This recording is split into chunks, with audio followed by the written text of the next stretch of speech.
The smell of stale pizza and cheap air freshener hit him first.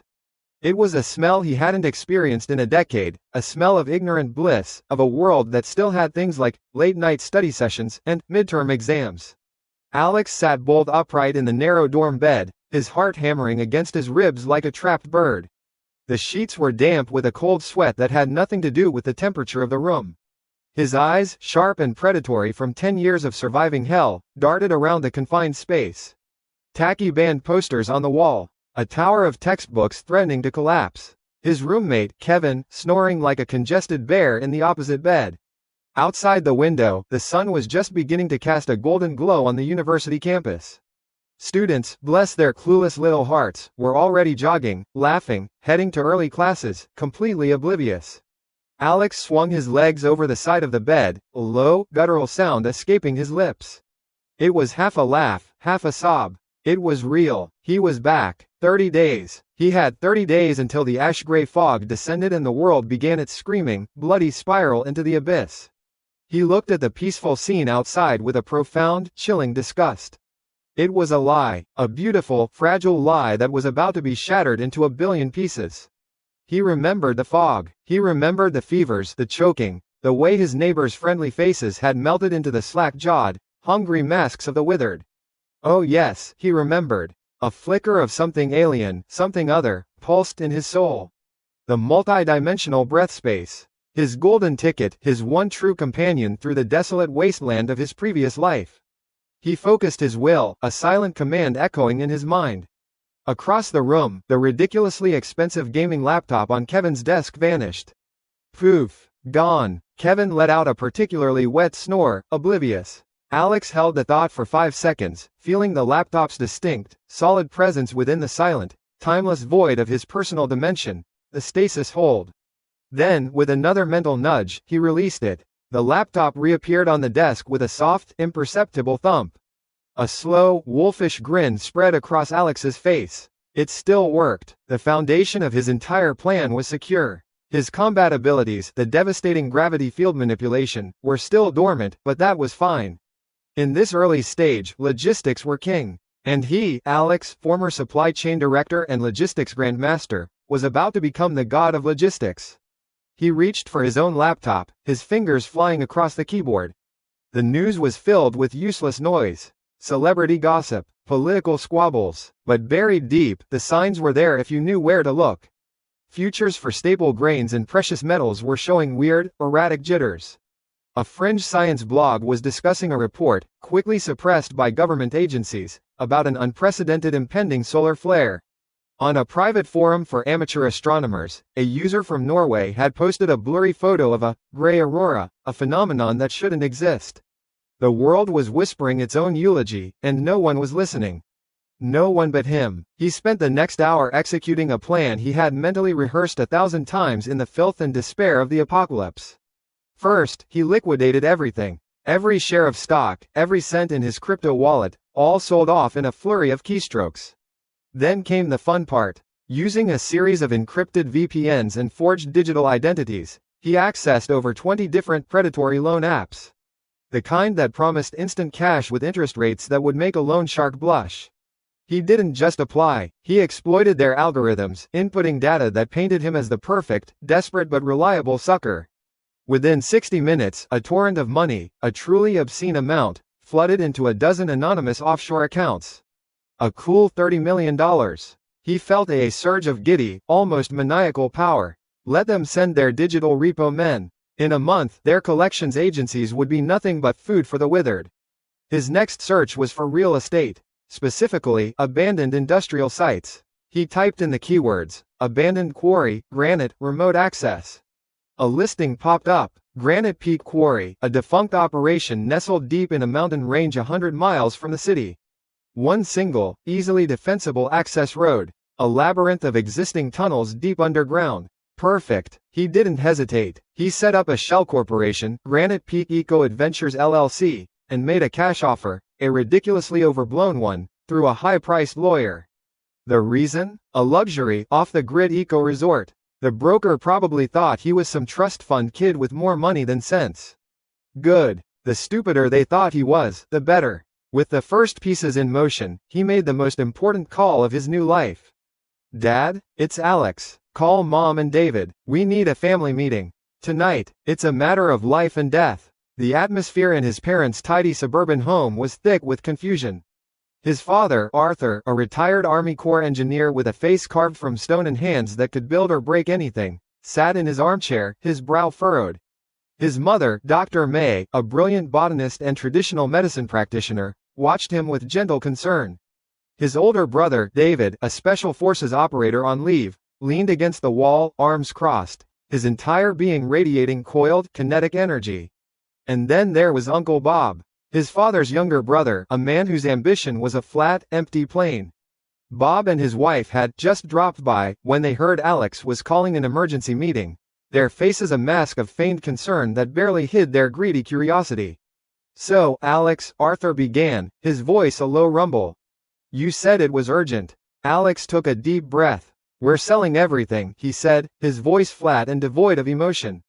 "This house, your retirement properties, the land upstate, every last stock, we're cashing it all out. Now." The silence that followed was deafening.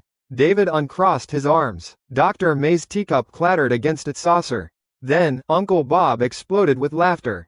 A loud, braying laugh that filled the room. "Ha, selling everything? Alex, did you hit your head? Did all that book learning finally scramble your brain? Arthur, May, are you hearing this? Your genius son wants you to sell the roof over your heads."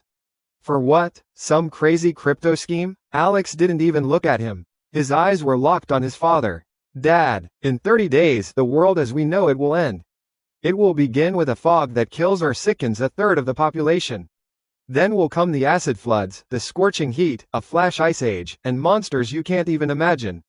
Money will be worthless. Food will be the new gold. A secure shelter will be the only kingdom left." Bob slapped his knee. "Monsters. Oh, this is rich. Art, your boy's been watching too many movies. He's trying to scam you out of your inheritance. He probably wants the money to buy a fancy car and impress some college girl."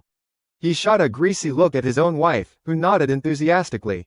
They were already picturing the fat check Arthur might lend them from the house sale to upgrade their own SUV. Arthur's gaze was hard, studying his son's unnervingly calm face. David looked like he wanted to punch Bob through the wall, but Alex just smiled. It wasn't a warm smile. It was the smile of a shark that had just spotted a lone, plump seal. "You're right, Uncle Bob," he said softly. "Talk is cheap. Let's see something more tangible." He opened his laptop on the coffee table, ignoring Bob's sputtering protests. He navigated to a high-risk commodities trading platform. His initial $30 million was there, spread across a few accounts. His eyes scanned the tickers, a ghost of memory guiding his every move. He knew, from his previous life's bitter experience, that a massive, unexpected political scandal in a small South American nation was about to be leaked, causing the futures for lithium ore to plummet right before a tech giant announced a breakthrough in battery tech, which would then send the price skyrocketing. It was insider trading from the future. The ultimate cheat code. "Dad, I started with my college savings of $5,000 this morning," Alex said calmly, his fingers a blur on the keyboard. He initiated a massive short sell on lithium futures, leveraging his capital to the absolute limit. "You what?" Bob shrieked, peering at the screen. "You're betting against the market? You'll lose everything. You're insane." For 15 agonizing minutes, the number on the screen bled red. The value of their position dropped by $1 million. $2 million. Bob was practically hyperventilating with a mixture of horror and schadenfreude. "See, I told you, he's a gambling addict." David put a heavy hand on Bob's shoulder, his knuckles white. "Shut up." And then, it happened. A news alert flashed on the sidebar. "Coup attempt in Bolivia rocks global lithium markets." The red on Alex's screen instantly flipped to a brilliant, beautiful green.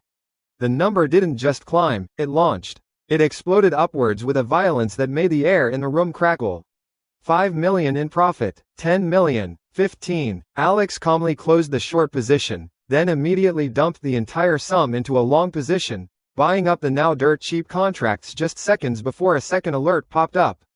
Tech giant Omni Corp reveals revolutionary solid-state battery, demand for lithium expected to triple. The green number on the screen became a supernova. The figures spun so fast they were a blur. When the market refresh finally stabilized, a new, final number sat there, glowing with holy light. $87,452,000. The room was utterly, completely silent. The only sound was the frantic, wheezing gasp of Uncle Bob, whose face had gone from red to a pasty, sickly white. He stared at the number, then at Alex, his jaw hanging open. Alex slowly closed the laptop. He looked directly at his uncle, his eyes as cold and empty as the void in his soul. Your vision, uncle, extends only to the price of a new pickup truck. That's why you'll be one of the first to die, Alex said, his voice a quiet razor. From this moment on, my family has no relative named Bob. The finality in his tone was absolute. The $87 million figure glowing in the reflection of Bob's glasses was the exclamation point. It wasn't just a slap in the face, it was a wrecking ball of reality that demolished Bob's entire pathetic worldview. He stumbled backward, speechless, and his wife had to grab his arm to keep him from falling. Without another word, they practically fled the house. As the front door slammed shut, Arthur finally spoke, his voice hoarse. Explain everything. An hour later, the shock had worn off, replaced by a grim, unified resolve. Dr. May was already making lists of heirloom seeds and medicinal herbs. David was on his phone, calling in favors, his voice low and urgent as he inquired about sourcing, non-standard issue gear, and bulk decommissioned assets. But it was Arthur, the engineer, who truly came alive. Alex had barely finished describing Granite Peak Quarry when his father commandeered the dining table. He unrolled drafting paper and began to sketch, his hands moving with a speed and precision that defied his age. The entrance is a bottleneck. Good, he muttered, drawing thick, decisive lines. We won't just block it. We will fill the first 50 feet of the main tunnel with a high-si, steel-reinforced concrete plug. 5 meters thick. The only way in will be through a secondary access shaft, here. I'll design a multi-layer blast door system. Titanium alloy outer shell, composite ceramic core, spall liner. It will withstand a direct hit from an anti-tank missile. While his family transformed into a well-oiled machine of apocalyptic preparation, Alex looked out the window. On a news channel, a scientist in Antarctica was being interviewed, laughing off a series of anomalous seismic readings from deep within the Earth's crust as a simple equipment malfunction. Alex smirked. The symphony of destruction was beginning its overture, composed of 1,000 ignored details. The next morning, as their neighbors gossiped about the "for sale" sign that had just been hammered into the front lawn of the respectable Arthur family, the first unmarked 18-wheeler rumbled down the dirt road toward Granite Peak Quarry. It wasn't filled with food or water. It was filled with a CNC milling machine, a high-frequency induction furnace, and several tons of raw titanium and steel ingots. The construction of Noah's Ark had begun, not with wood and gopher nails but with concrete and steel, a fortress built to spit in the face of the coming apocalypse. The rental apartment smelled of cheap paint and desperation. 15 days left on the clock. It was a temporary shell, a place to sleep and coordinate while the real work, the important work, happened a few miles up the mountain road at Granite Peak Quarry. Society was starting to feel the first, faint tremors of its own collapse. They called it the "gray flu" on the news. A nasty little bug causing high fevers and mild hallucinations. Just a seasonal thing, the talking heads chirped, nothing to worry about. A new vaccine, a miracle cure, was just around the corner, they promised. Alex almost laughed every time he heard it. Vaccine, right. He'd seen the real videos on the dark web forums, clips that stayed online for maybe 30 seconds before being scrubbed by panicked government algorithms. He'd seen a patient with the "gray flu" chew through a leather restraint and try to bite a nurse's face off. The world's immune system was failing, and the government was prescribing a tic-tac. The online banking portal flickered again. System maintenance, the banner read in calming blue letters. Alex snorted. System maintenance was code for, "We have no idea why our servers are frying themselves, please don't panic." He didn't care. His 87 million was long gone, converted into a mountain of physical gold bars, rare earth metals, and cold, hard cash, all resting silently in the stasis hold of his private dimension. The fools could maintain their failing system straight into the abyss. At night, the sky put on a new, terrifying show. The "gray aurora" was no longer a fringe phenomenon in Norway. You could see it now, even here. Ghostly, colorless ribbons of light that twisted in the upper atmosphere like dying specters. Scientists were baffled, social media was buzzing, But nobody understood what it really was. The curtain raiser for the apocalypse. Lying on the lumpy mattress of the rental, Alex focused inward. With every truckload of supplies he absorbed into the stasis hold, a strange energy seemed to feed back into him. He could feel it now, a subtle thrumming in his bones. He concentrated on the cheap plastic alarm clock on the nightstand. He didn't touch it, he just pushed, not with his hands, but with his mind. The clock, for a split second, seemed to press down into the wood, infinitesimally heavier, before returning to normal. A weak, pathetic little trick, a mere whisper of his future power. But it was a start. The gravity field was waking up. The real joy, the real God-tier satisfaction, was in the logistics. Watching the plan unfold was better than any drug. He'd sit on a folding chair at the staging area just outside the quarry entrance, a thermos of his mother's special herbal tea in hand, and just watch the symphony of preparation. A 40-foot container would arrive, and with a silent thought, Alex would make its contents vanish. Poof! 10 tons of industrial-grade iodized salt, gone. Another container. Pallets upon pallets of amoxicillin, morphine, sterile sutures, and enough multivitamins to keep a small army healthy for a decade. Poof! Gone into the stasis hold. A massive geothermal heat pump that cost more than a suburban house. A state-of-the-art water purification system capable of filtering 50,000 gallons a day. Next-generation solar panels stacked 100 high. Poof! Poof! Poof! The drivers and work crews, paid 5 times the union rate in cash, just saw empty containers being hauled away. They didn't need to know that inside the mountain, the space Alex had cleared was filling up with enough supplies to restart civilization. Every disappearing pallet, every ton of steel, sent a jolt of pure, unadulterated security through his soul. This was power, not the fleeting power of money, but the absolute power of owning the means of survival when everyone else had nothing. Meanwhile, his father, Arthur, was a force of nature.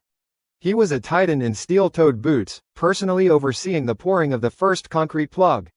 A 5-meter-thick wall of high-sci, rebar-laced doom for anyone foolish enough to try and get through the main tunnel. Deep inside the mountain, in a vast cavern, he was also directing the assembly of a massive machine shop, a place where raw materials would be forged into the tools of their new world. The knock on the apartment door was loud and obnoxious. Alex didn't even have to look. He could feel the greasy wave of entitlement radiating through the cheap wood. "I'll get it," David said, his voice a low growl. He'd been cleaning a newly acquired M249 saw on the dining table, and the smell of gun oil hung in the air like a warning. Alex just smirked. "Let them in, bro. The clowns have arrived to join the circus." David opened the door to reveal Uncle Rick, his wife Brenda, and a few other vaguely familiar cousins, all of them wearing expressions of forced, righteous anger. This wasn't the mocking visit from before. This was an intervention, a heist, cloaked in the language of family concern. "Arthur, May," Rick boomed, striding in as if he owned the place, his eyes immediately darting around the Spartan apartment, no doubt looking for evidence of their squandered fortune. "We're here to stop this madness. We've talked to a lawyer. You're clearly not in your right minds, and Alex is taking advantage of you. We're prepared to take over management of your finances to protect you from this insanity." It was almost beautiful in its stupidity. The sheer, unadulterated gall. Brenda was already eyeing Dr. May's simple jade bracelet as if mentally appraising it. David simply stood in the entryway, arms crossed. He didn't say a word, but his presence was like a wall of solid muscle and menace. The air crackled around him. The cousins, who had been puffing their chests out, suddenly seemed to shrink a little. Arthur and May didn't even look up from the seed catalog they were studying. They had absolute, unshakable faith in their youngest son. Alex slowly got up from the sofa. He didn't raise his voice. He didn't need to. He just held up his phone and pressed play. A recording of a phone call filled the small apartment. Rick's voice, tinny and conspiratorial. "Just have to get him declared incompetent, Bren. The judge will grant us power of attorney. 87 million. We could pay off the house, buy the boat, the kids' college would be set for life. Arthur's too old to know what he's doing anyway." Then Brenda's shrill voice. "And that bitch May, with her gardening. We'll sell all that useless land and her stupid herbs too." Silence. The color drained from Rick's face. He looked like a fish that had just been slapped with a brick. Brenda's jaw was hanging open, her greedy little eyes wide with pure, undiluted panic. The cousins took a collective, shuffling step backward, trying to physically distance themselves from the blast radius. David cracked his knuckles. It was a sound like snapping driftwood. Loud, deliberate, final. "Get out," David said, his voice so low it was barely a whisper, yet it carried more weight than a sledgehammer. The entire parasitic clan scrambled over each other to get out the door. It was a pathetic, chaotic retreat. As the door slammed shut, Alex tapped a few buttons on his phone. A second later, Rick's phone, and the phones of every other relative who had been in the room, buzzed with a notification from a Cash App. He'd sent each of them exactly 10 cents. The accompanying message was simple: bus fare. The sheer, concentrated disrespect of it was a work of art. It was better than shouting, better than fighting. It was a flick of the finger that told them exactly what they were worth in his new world. "Nothing. That was needlessly cruel, Alex," Dr. May said, though the corner of her mouth was twitching with a suppressed smile. "Was it?" Alex replied, plopping back down on the sofa. "Cruelty is letting vermin think they have a place at your table. I was just helping them find the door to the sewer. Speaking of which," he turned his attention back to the live feeds from the quarry. The crown jewel of his father's work was being installed. A 30-centimeter thick circular door made of a solid titanium alloy, fitted into a reinforced frame. It moved on hydraulic pistons with a low, satisfying hum. When it closed, it sealed with a heavy, bank vault thump and the hiss of a perfect airtight seal. At the same time, the newly installed military-grade air filtration system kicked on, its fans humming the quiet song of absolute safety. The world outside continued its frantic, oblivious dance. The stock prices of pharmaceutical companies and canned food manufacturers were surging for unexplained reasons. A few reclusive billionaires were rumored to be outfitting luxury doomsday bunkers in New Zealand and Switzerland. The rats were starting to smell the smoke, but the rest of the herd just kept grazing. Inside their fortress, the family had found their rhythm. Dr. May was in her new, cavernous hydroponics bay, organizing thousands of heirloom seeds under full-spectrum grow lights. Arthur was hunched over a drafting table, refining the blueprints for a network of automated sentry turrets. David was in the armory, meticulously field stripping and cataloging a small arsenal that could have supplied a rebel army. And Alex? Alex was the nexus, the quiet god at the center of it all, watching the last pieces fall into place. Days blurred into a whirlwind of deliveries, construction, and preparation. Then, the final day came. The last of the contract workers were paid, their memories of the project already fading into a weird, well-paying summer job. The temporary rental apartment was abandoned. The four of them stood together in the primary command center deep inside Granite Peak. The air was cool, clean, and recycled. The low hum of the geothermal generator was a comforting heartbeat in the deep stone. On a massive screen before them, a dozen camera feeds showed the empty, silent mountain outside. "Time to close up shop," Arthur said, his voice echoing slightly in the vast space. He placed his hand on a large, red button on the main control console. With a final nod from Alex, he pressed it. A deep thud vibrated through the floor as the 5-meter-thick concrete plug fully settled and the final titanium blast door slid shut behind it. A series of heavy locking bolts, each as thick as a man's arm, slammed into place with percussive finality. Thump, hiss, clang, clang, clang. They were sealed in, safe. The world outside could burn, flood, or freeze, and it would not touch them. A profound sense of peace settled over the small family. They had done it. They had built their ark. And then, through the external audio sensors, a new sound pierced the silence. Faint at first, then growing louder, more insistent. A sound they knew would come, but was still chilling to hear. From the direction of the distant, doomed city, the mournful, rising and falling wail of air raid sirens began to scream across the land. A chorus of panic, a final, desperate cry from a world that had just realized it was already dead. The ash-gray fog was here. The wail of the sirens died not with a whimper, but with a choked gurgle. One by one, the city's desperate cries short-circuited, fading into a silence that was somehow louder and more terrifying than the noise it replaced. Outside the 5-meter-thick concrete plug of Granite Peak Fortress, the world had been muted, swallowed by a thick, soupy fog the color of old ash. Visibility was shot. The external high-definition cameras could barely pierce 5 meters into the gloom, revealing a monochromatic hellscape where familiar shapes of trees and rocks twisted into monstrous suggestions. This was day one, the official, no turning back, welcome to the shitshow first day of the end of the world. Inside, the air was a crisp, temperate 22 degrees Celsius, smelling faintly of ozone from the military-grade filtration system and, more presently, of star anise and Sichuan peppercorns. In the cavernous command center, which doubled as their living room, the Lambert family was gathered around a shimmering stainless steel hotpot. A massive projector screen, hooked up to a server stuffed with terabytes of pre-downloaded entertainment, was playing a classic, brain-off action movie from the 90s. Explosions bloomed silently on the screen, a pale imitation of the real-world chaos they had so neatly sidestepped. "Alex, pass the enoki mushrooms," Dr. May Lambert said, her chopsticks expertly plucking a sliver of marbled beef from the bubbling, spicy broth. Despite the situation, she maintained her gentle elegance, as if this were just another Sunday family dinner. "You got it, Mom," Alex replied, his eyes twinkling. He nudged the plate over. The sheer, unadulterated bliss of the moment was intoxicating. This was what $87 million, a lifetime of logistical expertise, and a healthy dose of prophetic paranoia bought you. Premium beef and hot pot while civilization choked to death outside your door. His father, Arthur, a mountain of a man who looked more at home with a jackhammer than a pair of chopsticks, grunted in satisfaction as he downed a ladleful of the savory broth. "This beats MREs, I'll give you that." David, his older brother, was a coiled spring of lethal energy even while relaxing. He methodically dipped his food, his gaze flicking between the movie and the bank of 12 security monitors displaying the gray nothingness outside. "All quiet," he noted. "For now, quiet is good. Let him marinate," Alex said with a smirk, dipping a piece of lamb. "Let the gray fog do its work. Let it weed out the weak, the stupid, the unprepared."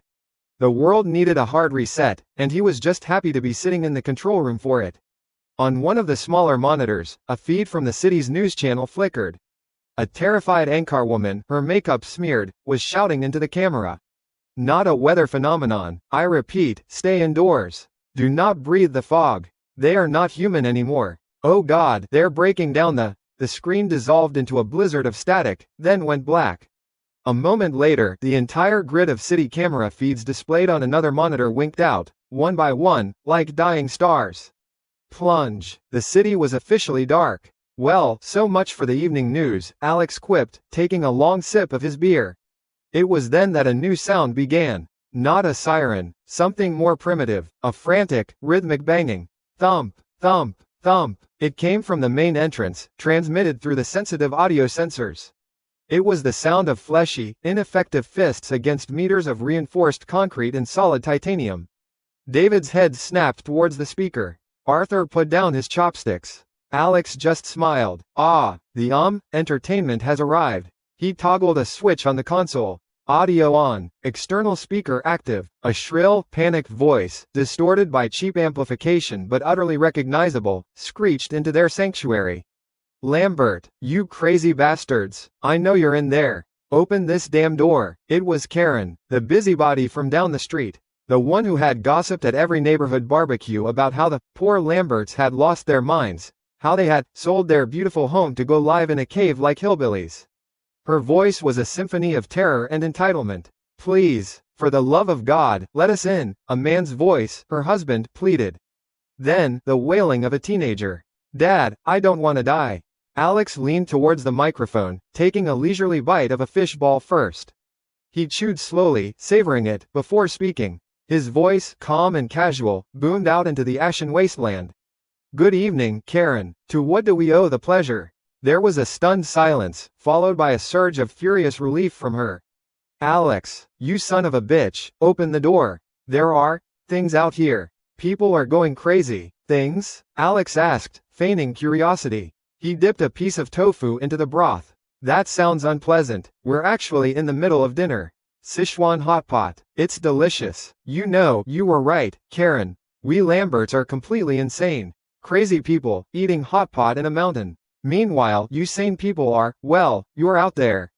Guess your nice, sensible two-story colonial didn't come with an air filter, huh? You piece of shit," her husband screamed. "This isn't a joke. Our son is here." "Oh, I'm not joking," Alex said, his voice losing its playful edge and turning as cold as the stone around them. "I'm making a point." He tapped another button, and to make it even clearer, outside, a high-lumen projector, one he'd installed for exactly this purpose, whirred to life. It cut through the dense fog, splashing a massive, high-definition image onto the flat surface of the blast door. It was a live feed from the camera pointed at their dinner table. A glorious, full-color projection of the four of them, warm and safe, casually enjoying a feast. The rising steam, the vibrant red of the broth, the plates piled high with food. The banging stopped, the screaming stopped. Through the audio feed, Alex could hear a choked sob. The sheer, soul-crushing despair of that sound was more satisfying than any Michelin star meal. The image of their comfortable salvation, projected onto the very door that sealed their doom, was a masterpiece of psychological warfare. You see, Alex's voice boomed again, choices have consequences. You chose to mock, we chose to prepare, enjoy your choice. Then, a new sound joined the mix. A low, guttural groan. Followed by another. On the night vision camera, David pointed. Contacts. 3 of them, approaching the entrance. They were lurching figures, moving with a stiff, unnatural gait. Their skin was pulled taut over their bones, their mouths hanging open in a silent scream. Karen saw them. Her shriek was pure, animal terror. No, get away from us. Lambert, open the fucking door. I'll pay you, anything. Alex watched, his face impassive. He picked up a shrimp, dipped it, and ate it. The contrast was sublime. Her panicked screams, the desperate pleas of her family, the shuffling approach of the undead. It was all just background noise. Seasoning for his meal, he coolly switched off the projector and the external speaker. The command center fell silent again, save for the hum of the machines and the bubble of the hotpot. They didn't need to see or hear the rest. The problem was resolving itself. That was needlessly cruel, Alex, his mother said softly, her brow furrowed. But she didn't stop eating. Was it? He replied, echoing their conversation from weeks ago. Cruelty is giving vermin false hope. I was just turning on the light so they could see the trap they walked into. End of story. He gestured to the monitors. Now, back to our movie. Later that night, after the dishes were cleared and the fortress settled into its quiet nocturnal rhythm, Dr. May went to her true domain. It was a vast, cathedral-like cavern deep within the mountain, now transformed into a state-of-the-art agricultural center. Racks of hydroponics glowed under purple LED lights, and the air smelled of rich, clean earth. But her most important work was elsewhere. She stood before a plain-looking patch of soil in the corner of the cavern. In reality, this was the physical anchor for the accelerated growth garden inside Alex's private dimension. Time to plant the real treasures, she murmured. She opened a climate-controlled case containing her most prized possessions. Vacuum-sealed packets of seeds. Ginseng that took 50 years to mature in the wild.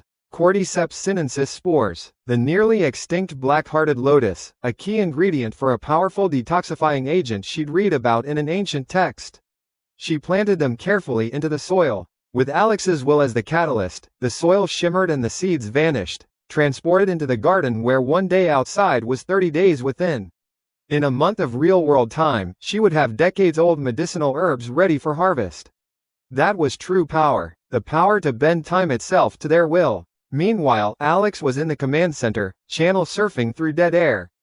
He'd tasked Mina Zhao, the brilliant hacker they'd rescued a month ago, with scanning all frequencies. She sat at her own station, fingers flying across a keyboard, her face illuminated by cascading lines of code. Military comms are a ghost town, Alex, she reported, not looking up. Shortwave is a mess of panicked screams in a dozen languages. It looks like standard command and control structures, just dissolved. The fog grounded aircraft and the virus spread too fast through the barracks. The world's armies fell apart in less than 72 hours. Alex nodded, expected. He pulled up a satellite feed he'd pirated of their old neighborhood. Through a brief clearing in the fog, he saw it. His Uncle Rick's luxury condo building. He zoomed in, activating a thermal scan. 4 heat signatures huddled in a corner, motionless. They were alive, trapped. He could almost taste their regret. Probably gnawing on their last bag of stale pretzels, listening to the screams, thinking about the $87 million they had tried to steal. The thought brought a wicked little smile to his face. He leaned back in his chair, a profound sense of peace washing over him. The plan had worked. They were safe. They were gods in their own little stone heaven. It was then that he felt a peculiar thrum from within. It wasn't his gravity field power, this was different. Deeper. It was the breathing space itself. A cool, serene thought, not his own, bloomed in his mind. It felt like a system notification from the universe's most exclusive app. Negative life force energy detected and absorbed in significant quantities. Analyzing ambient energy signature, composition, terror, despair, violent dissolution. Threshold reached. New function may be unlocked. Requirement: absorb a suitable core catalyst from a high-energy undead entity. Alex's eyes snapped open, his smile widening. The deaths outside, the screams of Karen and her family, they hadn't just been background noise. They had been fuel. The apocalypse itself was feeding his power, turning the world's suffering into his strength. A new hunt was on the horizon. Out in that gray fog was not just death, but a power-up waiting to be harvested. A week, 7 days since the world collectively shat the bed. The gray fog, that ashtray-colored shroud of death, was finally starting to thin out a little. You could almost see 20, maybe 30 feet in front of you now, which was a marked improvement from seeing nothing at all. Progress, I guess. Inside Granite Peak Fortress, life had settled into a rhythm that was so damn normal it was almost weird. Mornings were for training. David, my ex-Special Forces brother who was basically a walking weapon, would run me through the ringer in our newly designated gym cavern. Afternoons, my dad, Arthur, would be hunched over blueprints and schematics, looking for ways to turn our fortress from an impenetrable bunker into an active death trap. My mom, May, tended to her glowing hydroponics and, more importantly, the time-accelerated garden inside my private dimension, where 50-year-old ginseng was probably sprouting like weeds. And me? I was the linchpin, the god emperor of this stone kingdom, and my primary job was to get stronger and figure out what the hell that system notification in my head was all about. Focus, Alex. David's voice cut through my thoughts like a razor. He moved with a liquid economy I could only dream of, his fists a blur. I was bigger, but he was faster, more precise. I am focusing, I grunted, ducking a jab that would have rattled my teeth. I'm focusing on how much this sucks. He just smirked, a flash of white in his serious face. Pain is a good teacher. Now, again, he came at me, a whirlwind of controlled violence. I could see the punch coming, a straight right aimed for my solar plexus. I was off balance, my feet were wrong, and there was no way to dodge or block it in time. My brain screamed, oh, crap, and in that split second of pure, unadulterated instinct, something new clicked into place. I threw my hand up, not to block, but just out. A command, formless and silent, shot from my mind. In front of me, the air itself seemed to thicken, to turn into invisible molasses. David's punch, which had been a piston of kinetic force a moment ago, slowed dramatically. It looked like he was fighting his way through thick, clear jello. The speed, the power, it just bled away into nothing. His fist connected with my palm with all the force of a gentle push. We both froze, staring. David looked at his fist, then at me, his eyes wide with disbelief. What was that? He breathed. A grin split my face. I think, I said, feeling a thrum of power under my skin, I just unlocked my defensive cooldown. This was inertial dampening, the first skill of my gravity field. A 10-meter bubble of pure, unadulterated, nope, that slowed everything down by half. My own personal lag switch for reality. But as I felt the power course through me, a darker thought surfaced. If I could make the space around someone heavier and slower, what would happen if I made it heavier in just one tiny, specific spot? Like, say, right where their heart is. The thought was so deliciously, horribly potent that I had to suppress a laugh. The universe, it seemed, was eager for me to test that theory. Alex, David, we've got company. Dad's voice crackled over the gym's intercom. And they don't look like they're selling cookies. We jogged to the command center. On the main screen, the high-def cameras showed a motley crew of about 15 guys at the edge of the clearing. They were dressed in a mix of orange prison jumpsuits and scavenged civilian clothes, armed with pipes, shivs, and a couple of rusty-looking handguns. They were led by a tall, skeletal man with a scar that split his eyebrow in two. They'd clearly been having a rough go of it, but now, seeing the massive, clean-looking titanium blast door of our fortress, their faces were lit with greedy, predatory light. Prison break from the county penitentiary, looks like, Arthur grunted, zooming in on their faces. Human trash. How'd they find us? Mom asked, her voice tight with concern. I pointed to a set of muddy tire tracks on the monitor. Our supply runs left a trail. Guess we got sloppy. My fault. But hey, you live and you learn. Or, in their case, you're about to die and let me learn. They're shooting at the door, David said flatly, pointing at the screen. A few of them were taking pot shots, the bullets pinging harmlessly off the several-inch-thick titanium. It was like throwing pebbles at a battleship. The leader, Scarface, swaggered forward and yelled, his voice a tinny rasp picked up by our external mics. "Whoever's in there, you got 5 minutes to open this door and hand over everything you got. Food, water, women. Or we're gonna burn you out." I looked at David. David looked at me. My dad was already unlocking the armory. "Burn us out?" I chuckled, leaning towards the comms microphone. "With what? Harsh language?" I couldn't resist. "Sorry fellas, we're a bit busy in here. Can you come back later? We're cataloging our canned bean collection. It's riveting stuff." A torrent of curses erupted from outside. Scarface fired his pistol at the door again, a futile gesture of impotent rage. "Right," I said, standing up. "The trash is starting to stink up the front porch. Time for some pest control." David was already there, strapping a combat knife to his vest and checking the magazine on his assault rifle. "I'll take the 10 on the left. Leave the leader for me," I said, my voice calm, but my heart was pounding with a kind of predatory excitement.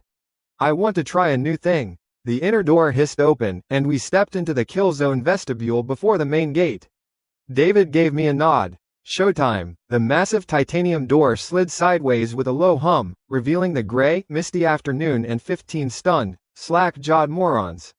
They were expecting scared survivors. They got 2 guys who looked like they were about to take out the garbage. David was a ghost. Before they could even process what was happening, he was moving. A suppressed 3-round burst from his rifle, and the 2 guys with handguns dropped without a sound. He flowed between the trees like smoke, a flash of a knife here, the blunt force trauma of a rifle stock there. It wasn't a fight, it was a culling. Men screamed and fell, gurgling on their own blood, their makeshift weapons clattering uselessly to the ground. In less than 30 seconds, 10 of them were down, either dead or dying. The survivors, including Scarface, were frozen in sheer terror. This wasn't what was supposed to happen. They were the predators. Scarface finally snapped out of it, his eyes wild. He saw me, standing calmly by the entrance, not even armed. An easy target. A grin of desperate cruelty spread across his face as he raised his pistol, aiming it right at my chest. "You're gonna die, you little shit," he snarled. I just looked at him. No fear, no desperation, just a kind of cold, clinical curiosity. I focused on the space right in the center of his chest. I didn't raise a hand. I didn't even flinch. I just squeezed. With my mind. Pressure crush. Scarface's snarl died in his throat. His eyes bulged, going from enraged to confused to utterly horrified in the span of a single second. An invisible force slammed into his torso. There was a sickening, wet crack as his sternum and ribs shattered inward. His chest caved in on itself as if hit by a spectral sledgehammer. A geyser of blood and lung tissue erupted from his mouth and nose. He didn't even scream. He just made a choked, gurgling sound and collapsed like a puppet with its strings cut. Dead before he hit the ground. Silence. The remaining 4 convicts stared at their leader's grotesquely broken body, then at me. Their brains simply couldn't compute what they had just seen. There was no bullet, no explosion, just a man and then a corpse. It was silent, inexplicable, and utterly terrifying. I casually flicked my gaze to the next guy, a big brute holding a lead pipe. I gave a little, "come hither," wiggle with my finger. He whimpered, dropped the pipe, and scrambled backward. Too slow. I bunted my fist in the air, like a little phantom punch. Squeeze. His chest imploded just like his boss's. The silent, gruesome death broke them. The last 3 men screamed, a high, thin sound of pure animal terror. They turned and fled, tripping over their own feet, running blindly into the woods. David stepped out from behind a tree and ended their panic with 3 precise, dispassionate shots. The forest fell silent again, the only sound the dripping of blood onto damp leaves. From the windows of a dilapidated house a few hundred yards away, a small family that had been hiding in their basement watched the entire exchange through a pair of binoculars. They had been terrified of the convicts. Now, they were 1,000 times more terrified of the silent, god-like figures at the fortress gate. Back in the command center, Mom was already running diagnostics on the air. "That was efficient," was all she said. "They were a threat." "Threat eliminated," I said, shrugging, though my hands were shaking slightly from the adrenaline and the raw feel of the power. It was intoxicating. Now, about that unlock requirement. We went outside to clean up the mess. The bodies of the convicts were just meat, but among them were a few of the dried they had attracted with their noise. Most were the usual sad sack variety, but one was different. It had been one of the convicts, but the virus had worked on him differently. His skin had taken on a dull, metallic sheen, and when David's knife scraped against it, it sparked. An armor dried. I put it down with a pressure crush to the head, which was messier but effective. And there, amidst the pulpy mess, was a small, silvery orb pulsing with a strange light.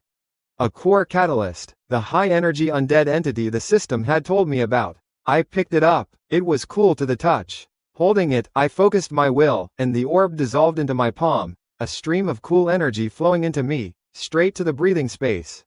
A new voice, the same serene system notification, bloomed in my mind. High-purity undead core, metallic attribute, absorbed.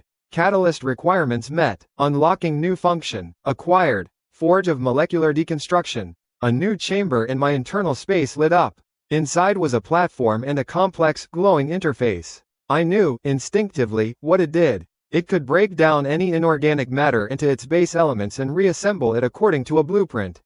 I practically ran to my dad. When I explained the new function, his eyes lit up like a kid on Christmas morning who just got a God-tier Lego set.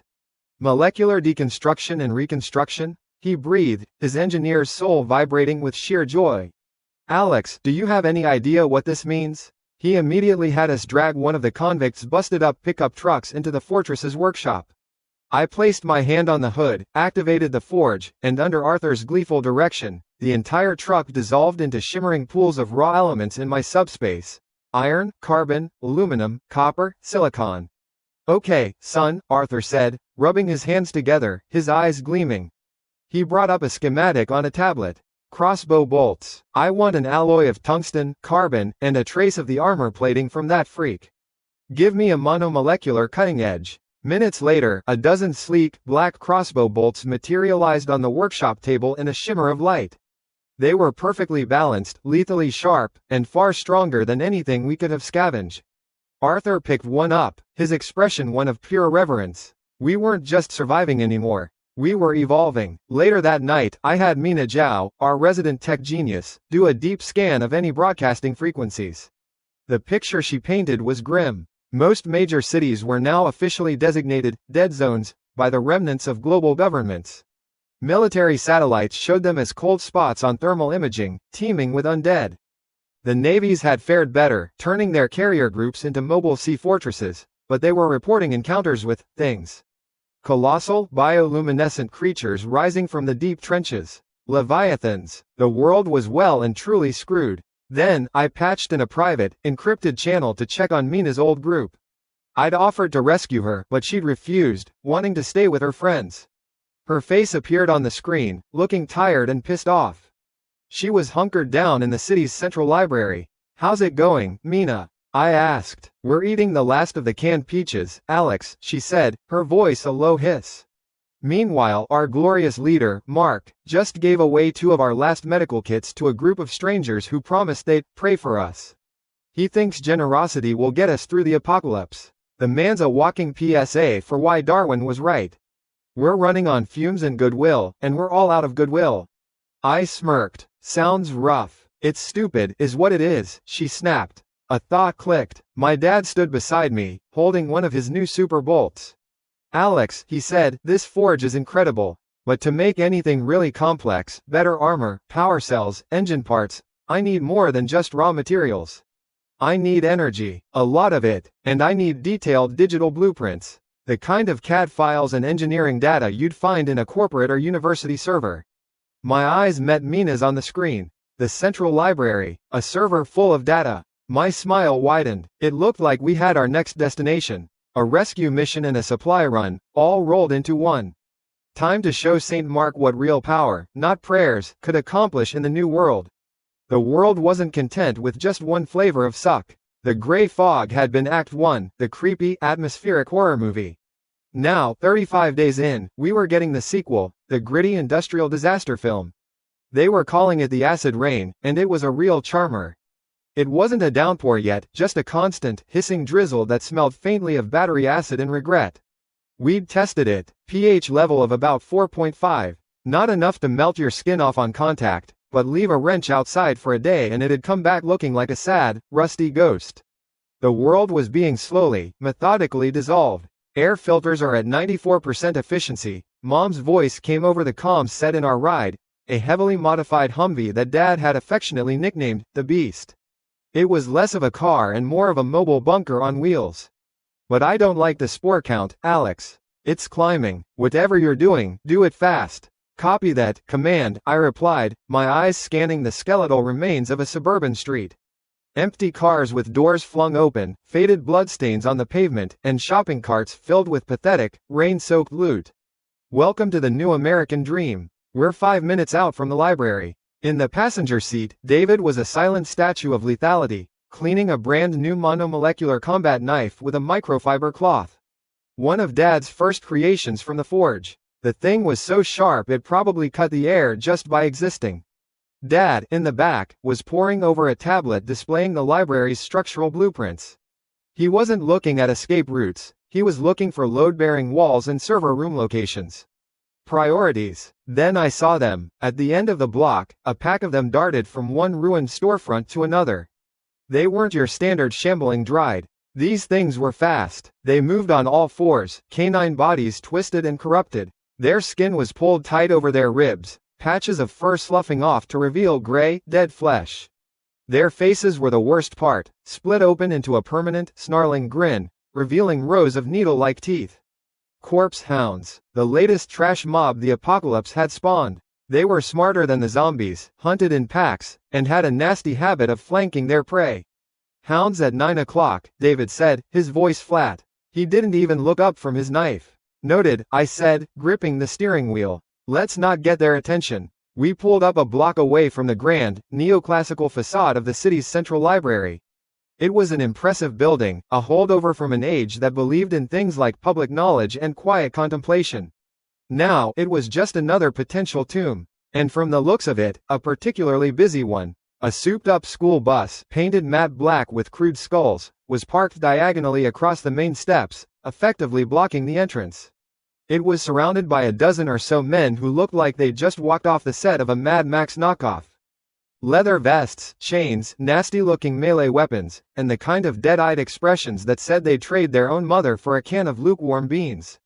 Well, this complicates the rescue mission, I murmured, pulling the beast behind a wrecked delivery truck. Are you sure this is Mina's group? Dad asked, zooming in with the external cameras. Pretty sure, I said, pointing to a flickering light on the second floor. That's Morse code. SOS, she's a clever girl. I paused, and I'm also pretty sure those are not her friends. David finally put his knife away. They look like scavengers, the bottom-feeding kind. We listened in using the rig's parabolic mic. The leader of the biker-looking clowns, a big dude with a beard that probably had its own ecosystem, was yelling at the library doors. Come on, Mark, we know you're in there. We had a deal, you shared a little, we promised to be friends. Now we're here to take the rest. Send out the women and the food, and maybe we'll let you and the other guys live to watch. A cacophony of crude laughter followed. Yeah, these guys were real charmers. A man's voice, earnest and cracking with misplaced conviction, called back from a reinforced window. There's no need for this. We can coexist. If we work together, we can rebuild. Humanity has to be better than this. I physically cringe. I looked at David. He just slowly shook his head, a look of profound secondhand embarrassment on his face. This had to be Mark, the walking PSA for why natural selection was a thing. He'd actually let these hyenas in, given them supplies, and was now shocked, I tell you, that they'd come back for more. The man was a special kind of stupid, the kind that gets people killed. Right, I said, popping the door. Dad, stay with the vehicle, provide overwatch. David, you get the bus and the 5 clowns on the right. I'll take the rest. Leave Beardy Boy and the poor schmuck he's talking to for me. Leave some for me to test the new ammo on, David grunted, racking the slide on his rifle. A sound that was pure, mechanical death. We moved without a sound, ghosts in the gray drizzle. The scavengers were too focused on their pathetic siege to notice us flanking them. David became a shadow, slipping into the alley beside the bus. I took the more direct route, strolling out from behind the delivery truck like I was heading out for my morning coffee. The first scavenger to spot me was a skinny guy with a rebar club. He squinted, confused. "The hell are you?" I gave him a cheerful little wave. "Just a concerned citizen, here to mediate this hostage situation? Barter negotiation? What are we calling this?" Beardy Boy turned, his face a mask of annoyed cruelty. "Look what we got here. A new lamb for the slaughter. Get him." Two of his cronies charged, brandishing a pipe and a rusty machete. I didn't even move my feet. I just raised my left hand. An invisible wall of molasses slammed into them. Inertial dampening, their ferocious charge turned into a slow-motion stumble, their faces contorted with effort and confusion. They looked like they were trying to run underwater. I raised my right hand, pointed a finger at the guy with the pipe, and made a little pinching motion. Squeeze. Pressure crush. There was no sound, no explosion. Just a wet, hideous crunch. The man's head imploded, not exploded outwards but caved in on itself, collapsing into his neck like a crushed soda can. His body fell, a headless puppet. Silence. The other guy in my gravity field froze, his eyes wide with a terror so profound it was almost comical. He dropped his machete and tried to turn, but moving was like fighting against solid rock. At the same time, David opened up. 3 suppressed shots, PFFT PFFT PFFT, and the 3 scavengers closest to the bus dropped, neat holes appearing in their foreheads. He moved from cover, a blur of motion. A rifle butt to a jaw, a knife across a throat. It was brutal, efficient, and over in 5 seconds. The remaining scavengers, including their leader, were paralyzed, their brains blue screening as they tried to process the silent, physics-defying horror they had just witnessed.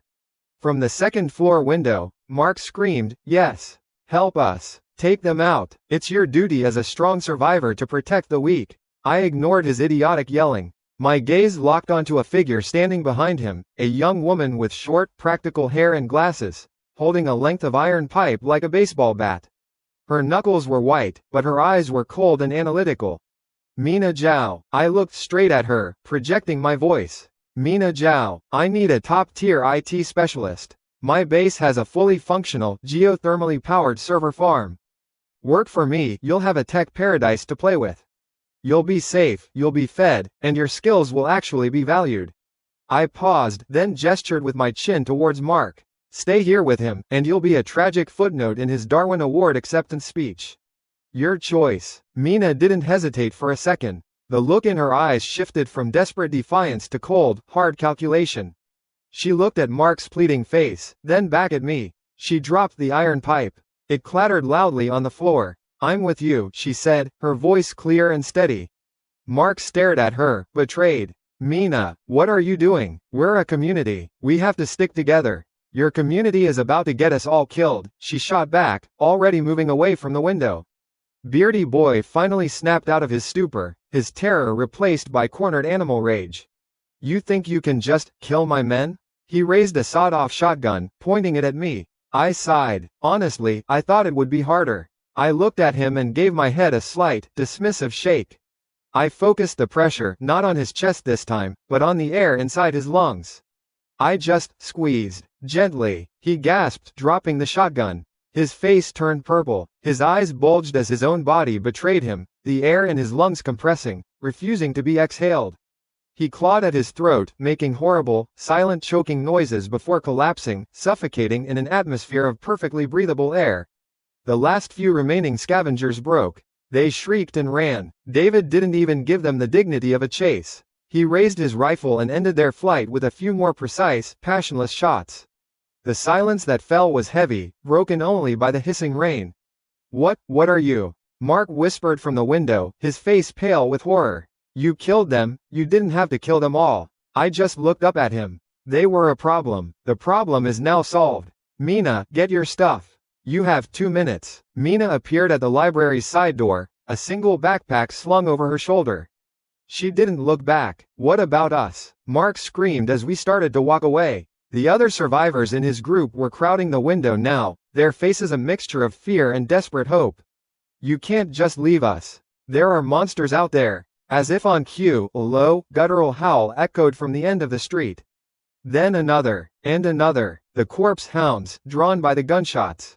You're right, I said without turning around. There are. I glanced at Mina. Her face was set like stone as she looked towards the sound of the approaching howls, towards the building she had just left. A single tear escaped and traced a path down her cheek, but her expression didn't change. It was the death of her last shred of idealism. Why aren't you helping us? Mark's voice was a shriek of pure, unadulterated terror now. You have the power. You have to save us. You're just as bad as them. You're a monster. We got into the beast. I keyed the ignition, the engine rumbling to life. As we pulled away, I caught a final glimpse in the side mirror. A pack of gray, slavering hounds pouring towards the library entrance, and the faces of Mark and his followers, white with a dawning, ultimate horror. Choices, Mark, I muttered to the empty cab. They're a real bitch. The ride back was silent. When we pulled into the hidden entrance of Granite Peak Fortress and the massive titanium door slid shut, sealing us away from the dying world, Mina's composure finally broke. She stared at the cavernous, well-lit interior.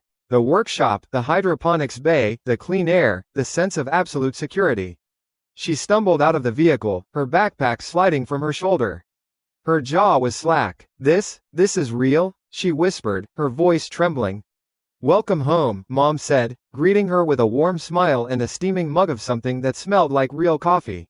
Mina took the mug, her hands shaking. She looked from my mom's kind face to the incredible facility around her, then at me.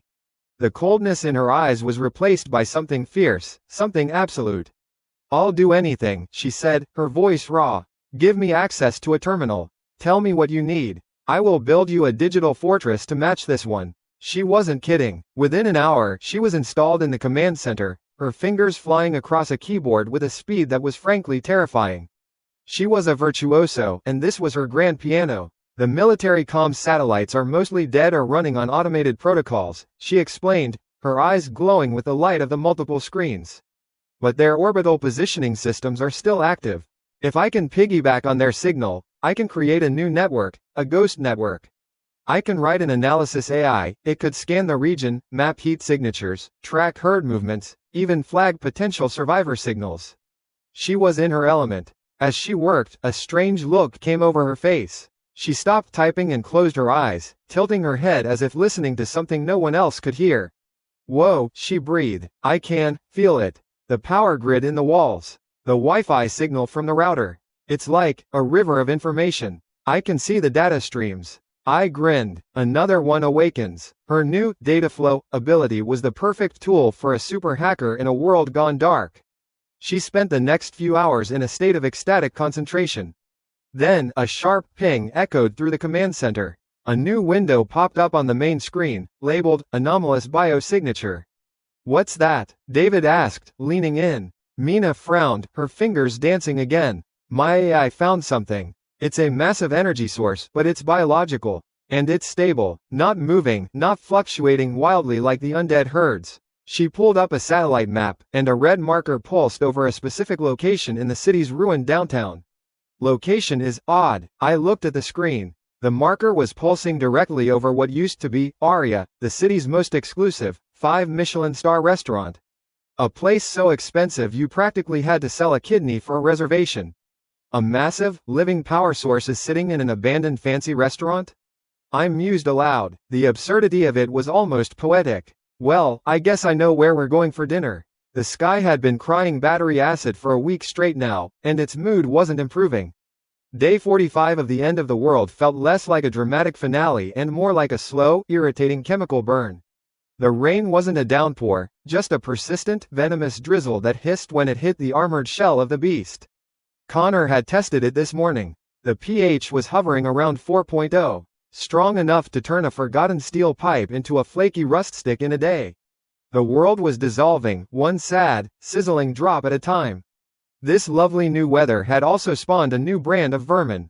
We'd started calling them corrosion carp. Ugly, fat little fish that thrived in the acidic puddles flooding the streets. They were mostly harmless, unless you got too close. Then they'd pucker up their gross little mouths and spit a concentrated stream of acid with pinpoint accuracy. Nasty little bastards. I was standing on one of the outer watchtowers of Granite Peak Fortress, casually watching one of them stalk a mutated rat by a large puddle. The fish spat. A thin, glistening jet of liquid shot through the air, Just as it was about to hit the rat, I flicked my wrist. The space around the acid jet warped, an invisible bend in reality. The stream veered 90 degrees to the right and splashed harmlessly against a concrete barrier. Space warp. It was a fun party trick and decent practice for fine motor control. The rat, oblivious to its near dissolution, scurried away. The fish, probably confused as hell, just sank back into the murky water. Sorry pal, no fast food for you today. Alex, we're ready to roll. David's voice crackled over the radio. On my way, I replied, turning my back on the dreary, dissolving landscape. Time to go grocery shopping. The target was Aria, the city's most ridiculously overpriced restaurant. According to the anomalous biosignature Mina's new ghost network had found, something big and alive was camping out there. Could be a new type of monster. Could be a nest. Could be a giant, sentient block of cheese. In this world, you never ruled anything out. But a 5 Michelin star restaurant was also guaranteed to have 3 things. A walk-in freezer the size of a small apartment, a professional-grade kitchen, and a wine cellar that could make a grown man weep. Worth the risk. David drove the beast this time, his knuckles white on the wheel as he expertly weaved through the skeletal remains of cars. I was riding shotgun, watching Mina on a tablet screen. She was back at the command center, a digital ghost in our ears. Thermal scans show about a dozen signatures inside the main building, she reported, her voice clear. 10 are clustered in the kitchen area, showing signs of stress. High heart rates, agitated movement. 2 are patrolling the dining hall. Their signatures are calmer, predatory. And the big one? The anomaly? I asked. Still in the same spot. The basement, directly below the kitchen. It's huge, Alex. The energy output is equivalent to a small generator. But it's dormant, like it's sleeping. Let's try not to wake it up, then, I said lightly. Anything else? Yeah, a perimeter of a different kind. I'm picking up movement around the restaurant's delivery entrance. About 8 more signatures. They're not trying to get in. Looks like they're guarding it. As we rounded the final corner, we saw them. A grubby-looking crew of scavengers loitering by the back alley. They weren't from the same Mad Max school of fashion as the last bunch. These guys looked more like they just crawled out of a sewer. They were led by a truly massive man, so fat his leather vest couldn't be buckled, stretched tight over a stained t-shirt. He was gnawing on what looked suspiciously like a human leg bone. Classy. Okay, new plan, I said, a grin touching my lips. David, you and me are going in the front. Dad, you have fun with the welcome wagon out back. Try out the new tranquilizer rounds. I want their leader, conscious. Connor's voice, grim and satisfied, came over the comms. My pleasure. We parked a block away and slipped out into the hissing rain. The front of Aria was all glass and polished brass, now tarnished and grimy. We smashed a window and slipped inside, our movement swallowed by the cavernous, silent dining room. The air was thick with the smell of fear and stale food. Faintly, from the direction of the kitchen, we could hear the sounds of a struggle.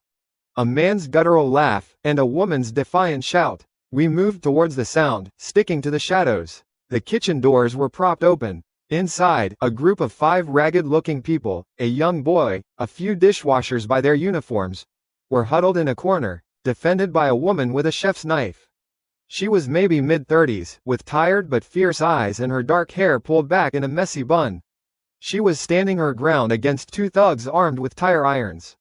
Come on, Amy, one of the thugs sneered. Gus just wants to talk. He's a reasonable guy. Your boss is a pig, the woman, Amy, spat back.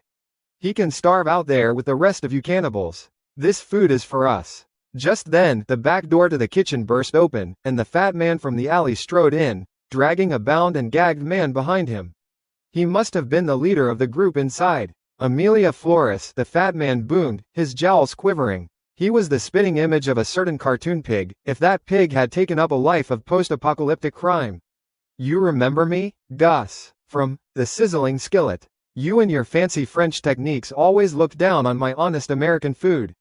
He kicked the man he was dragging. Your little resistance leader here finally cracked. Told me all about your little fortress. He leered at her, his eyes crawling over her. The deal is simple. From now on, you cook for me. For my boys. All this fancy food, you make it for us. You do that, and maybe I'll let your little brother and these worthless schmucks live to wash the dishes. He grinned, a truly repulsive sight. Refuse, and I'll toss the kid out into the nearest puddle and let the carp have a snack. Amy's face went white, but she held the knife tighter. The two thugs with tire irons started to advance on her. I decided the show was over. David and I stepped out of the shadows. The two thugs stopped dead, surprised. Gus squinted, his piggy eyes trying to place us. Who the hell are you? More of her white knights? He grunted, unimpressed. There's only two of you. Get him, boys. Don't damage the chef. The two thugs grinned and charged. David met the first one, deflecting the tire iron with his forearm and driving the butt of his rifle into the man's face with a sickening crunch. The man went down like a sack of potatoes. I dealt with the other one. He swung his tire iron at my head. I didn't even bother to dodge. I just raised a hand. Inertial dampening. The heavy iron bar slowed to a crawl midair, as if sinking through invisible tar. The thug's eyes widened in disbelief. I smiled at him, a friendly, neighborhood sort of smile. Then I clenched my fist. Pressure crush. His head didn't implode this time. I was feeling a bit more creative. I focused the pressure on the tire iron itself. With a silent, violent crump, the solid steel bar twisted and crumpled in his hand like it was made of wet cardboard, crushing his fingers in the process. He screamed, a high, thin sound of agony, dropping the mangled steel and clutching his ruined hand. The kitchen went dead silent. Gus stared, his jaw hanging open. Amy and her people looked at us, their eyes wide with a mixture of terror and dawning hope. I looked up at the ceiling. The hissing of the rain outside was constant. The roof of this old building looked flat, which meant it was probably holding a nice, big pool of delicious, pH 4.0 rainwater. You know, Gus, I said conversationally, ignoring the screaming man on the floor. I always thought your food could use a little more zest. Gus's brain finally rebooted from shock to fury. You freak, what did you do? He yanked a rusty pistol from his belt. I didn't even look at him. I just stared at the ceiling directly above him and his remaining goons. I reached out with my power, not to crush but to pull. The plaster groaned. A crack appeared, then another. What are you doing? Gus shrieked, aiming his pistol. Too late. With a final, decisive mental yank, a 10 by 10 foot section of the ceiling gave way. It wasn't an explosion, it was a deluge. A disgusting, gray-brown torrent of collected acid rain crashed down, drenching Gus and his two remaining men. The screaming started instantly. It was a sound I won't forget anytime soon. It was wet, gurgling, and utterly horrific. They thrashed and clawed at their own skin as the acid began to eat through their clothes, their hair, their flesh. The smell of burning meat filled the kitchen. One of them fell, his face melting away into a featureless mask of agony. Greasy Gus, a man mounted just seconds before, was reduced to a writhing, shrieking mess, his own fat sizzling on his bones. It was a brutal, grotesque, and frankly, deeply satisfying baptism. A perfect end for a cannibalistic pig. David calmly put a bullet in the head of the man with the crushed hand to shut him up. The only sounds left were the drumming of the rain outside and the quiet, final sizzle from the pile of dissolved scum on the floor. I turned to Amy. She was staring at the scene, her face pale, but her eyes held no pity.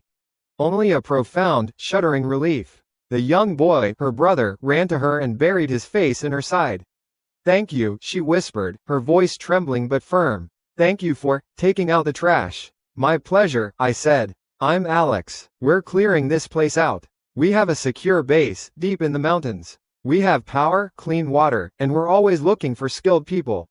A chef of your caliber would be a godsend. She didn't hesitate. She looked at her small, terrified group, then back at me. We're with you. That evening, for the first time in what felt like a lifetime, the cavernous mess hall of Granite Peak Fortress felt like a home. Amy, working with a reverence that was almost religious, had taken ingredients from her rescued stash and combined them with the produce from Mom's accelerated garden. The result was magic. The aroma of pan-seared venison, garlic-roasted potatoes, and fresh greens filled the air. When she brought out the first platters, our small but growing family fell silent. Mina, the cold, logical hacker, took one bite of steak and her glasses fogged up as tears welled in her eyes. David, the stoic killer, actually closed his eyes and savored a bite of potato as if it were the most precious thing in the world. Dad cleared his throat, trying to hide his emotion. Mom just smiled, a genuine, happy smile. This was more than food. It was a reminder of what we were fighting for. It was civility. It was hope, served on a plate. Amy watched this, a small, proud smile on her face. As she dished out a portion for her own brother, her hands began to glow with a soft, warm, golden light.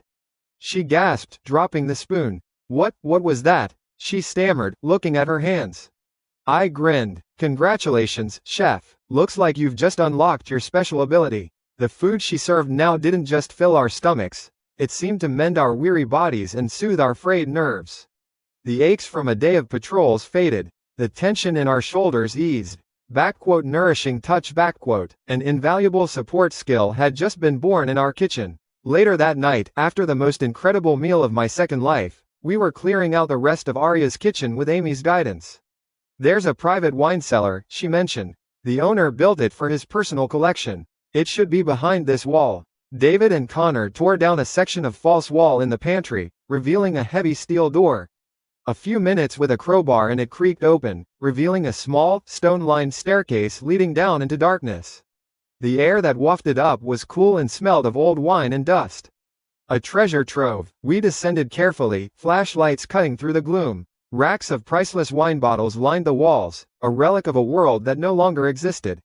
But that wasn't what caught our attention. In the center of the room, tied securely to a heavy oak chair, was a woman. She was wearing the tattered remains of a police uniform. Her mouth was gagged with duct tape, and her short, dark hair was matted with grime, but her eyes, wide and reflecting our flashlight beams, were blazing with a cold, unyielding fury. She was alive, and she looked absolutely murderous. The woman in the chair was a coiled spring of pure, unadulterated rage. You could feel it rolling off her in waves, a palpable force in the dusty wine cellar. Forget fear, forget despair. This was the kind of fury that could probably curdle the priceless Merlot lining the walls. My family and I exchanged glances. My brother David, ever the professional, was the first to act. He knelt, keeping his rifle pointed down, and carefully began working on the ropes binding her wrists. Easy now, he said, his voice low and calm. We're not with them. Her dark eyes, sharp as obsidian chips, flicked from David to me, then to my dad, Connor, who was standing guard at the top of the stairs. She didn't relax one bit. The duct tape over her mouth was pulled so tight it creased her skin. As soon as David sliced through the last of the ropes, she didn't rub her wrists or cry. She snatched the tape from her mouth with a single, sharp rip that made me wince, took a deep, shuddering breath, and spoke. Her voice was raw, but steady as a rock. Who are you? The new management, I said with a little flourish of my hand, gesturing at the restaurant upstairs. Alex. This is my brother, David, and my dad, Connor. And who might you be? Bella, she said, her eyes never leaving David as he started on the ropes on her ankles. Officer Bella Rostova, City PD. She spat on the floor. Or what's left of it. Once her feet were free, she stood up stiffly, rolling her shoulders. She wasn't just a cop, she carried herself like a career soldier. Everything about her was economical and precise. The fat pig upstairs, Gus. He was working with my captain. This got our attention. David paused, his hand hovering over his radio. Your captain? Bella's face twisted into a mask of contempt. Captain Denton Fong, a real piece of work. Looked like a mall cop who'd won the lottery and spent it all on tactical gear and hair gel. He had a deal with that cannibal Gus. Denton's squad, my squad, was supposed to clear a supply depot. Except Denton sold us out. He fed Gus the intel, letting Gus's sewer rats ambush us in exchange for a cut of the gear and fresh meat. She said the last part with so much venom it could have stripped paint.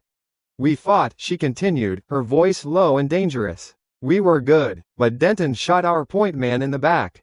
Caused enough chaos for Gus's freaks to overwhelm us. I was the only one left. Denton wanted me to join him. Said a woman with my skills would be a real asset in his new world order. She snorted, a harsh, ugly sound. I told him to go to hell. So, he beat me, tied me up, and left me here as a little gift for his business partner. A trophy. I looked at David. My brother, the ex-Special Forces captain, had an ironclad code. You don't leave your people behind, and you sure as hell don't betray them. His face was a thundercloud. The air in the cellar suddenly felt 10 degrees colder. Where is he now? David asked. His voice was quiet, but it had the weight of a falling anvil. Bella's eyes lit up with a cold fire. She knew that tone. He was heading for the old Westgate Bridge. He said he had to deliver the premium goods from the depot to his new employers by sunrise. He took a heavy truck and about 20 of his loyalist scumbags with him, all armed with police-issue hardware. I looked at my watch. It was just past 2 a.m. We had time. Dad, I said into my comms. Get the beast ready. David, Bella, you're with me. Mom, Mina, Amy, you have the fort. Keep the doors sealed and the defenses hot. What is the plan? Connor's voice crackled back, already tinged with the grim satisfaction of impending work. A grin spread across my face. We're going to help an officer of the law serve a warrant for high treason. The sentence is death. Back at Granite Peak Fortress, the mood was electric. While I coordinated with Mina, getting a satellite view of the Westgate Bridge, Connor was in his workshop, the Forge. He wasn't just a civil engineer, he was an artist whose medium was steel and gunpowder. When David and Bella walked in, he was putting the finishing touches on his latest creation. It wasn't just a gun, it was a statement. A long-barreled sniper rifle, built on a heavy-duty frame. The stock was custom-molded, the barrel forged from the salvaged armor of a high-tier metallic monster we'd hunted last month. It was matte black, absorbed light like a miniature black hole, and was topped with a scope that could probably see into next week. What is that? Bella breathed, her professional eye immediately appreciating the raw, lethal beauty of the weapon. I call it the answer, Dad said gruffly, a rare glint of pride in his eyes. He handed it to her. It was heavy, but she hefted it with an ease that spoke of long practice. Fires a custom .50 caliber armor-piercing round. My own special recipe. It'll go through a brick wall like it's wet paper. Bella worked the bolt action. The sound was a smooth, perfect, metallic schlick-clack. A sound of finality. She looked up at David, then at my dad. For the first time, a flicker of something other than rage appeared in her eyes. It was fierce, burning gratitude. Let's go hunting, she said. The Westgate Bridge was a skeleton of rust and decay, a monument to the acid rain. It stretched over a deep gorge, the river below now a sluggish, gray soup. It was the only viable crossing for miles, a natural choke point. Perfect. We parked the beast half a mile out and scaled a rocky outcrop that gave us a perfect, elevated view of the entire bridge from the south side. I lay prone beside Bella, my own rifle a secondary thought. David was a few yards away, his assault rifle ready. Tonight, we were the support crew. The main event was all hers. They're coming, Mina's voice whispered in our earpieces.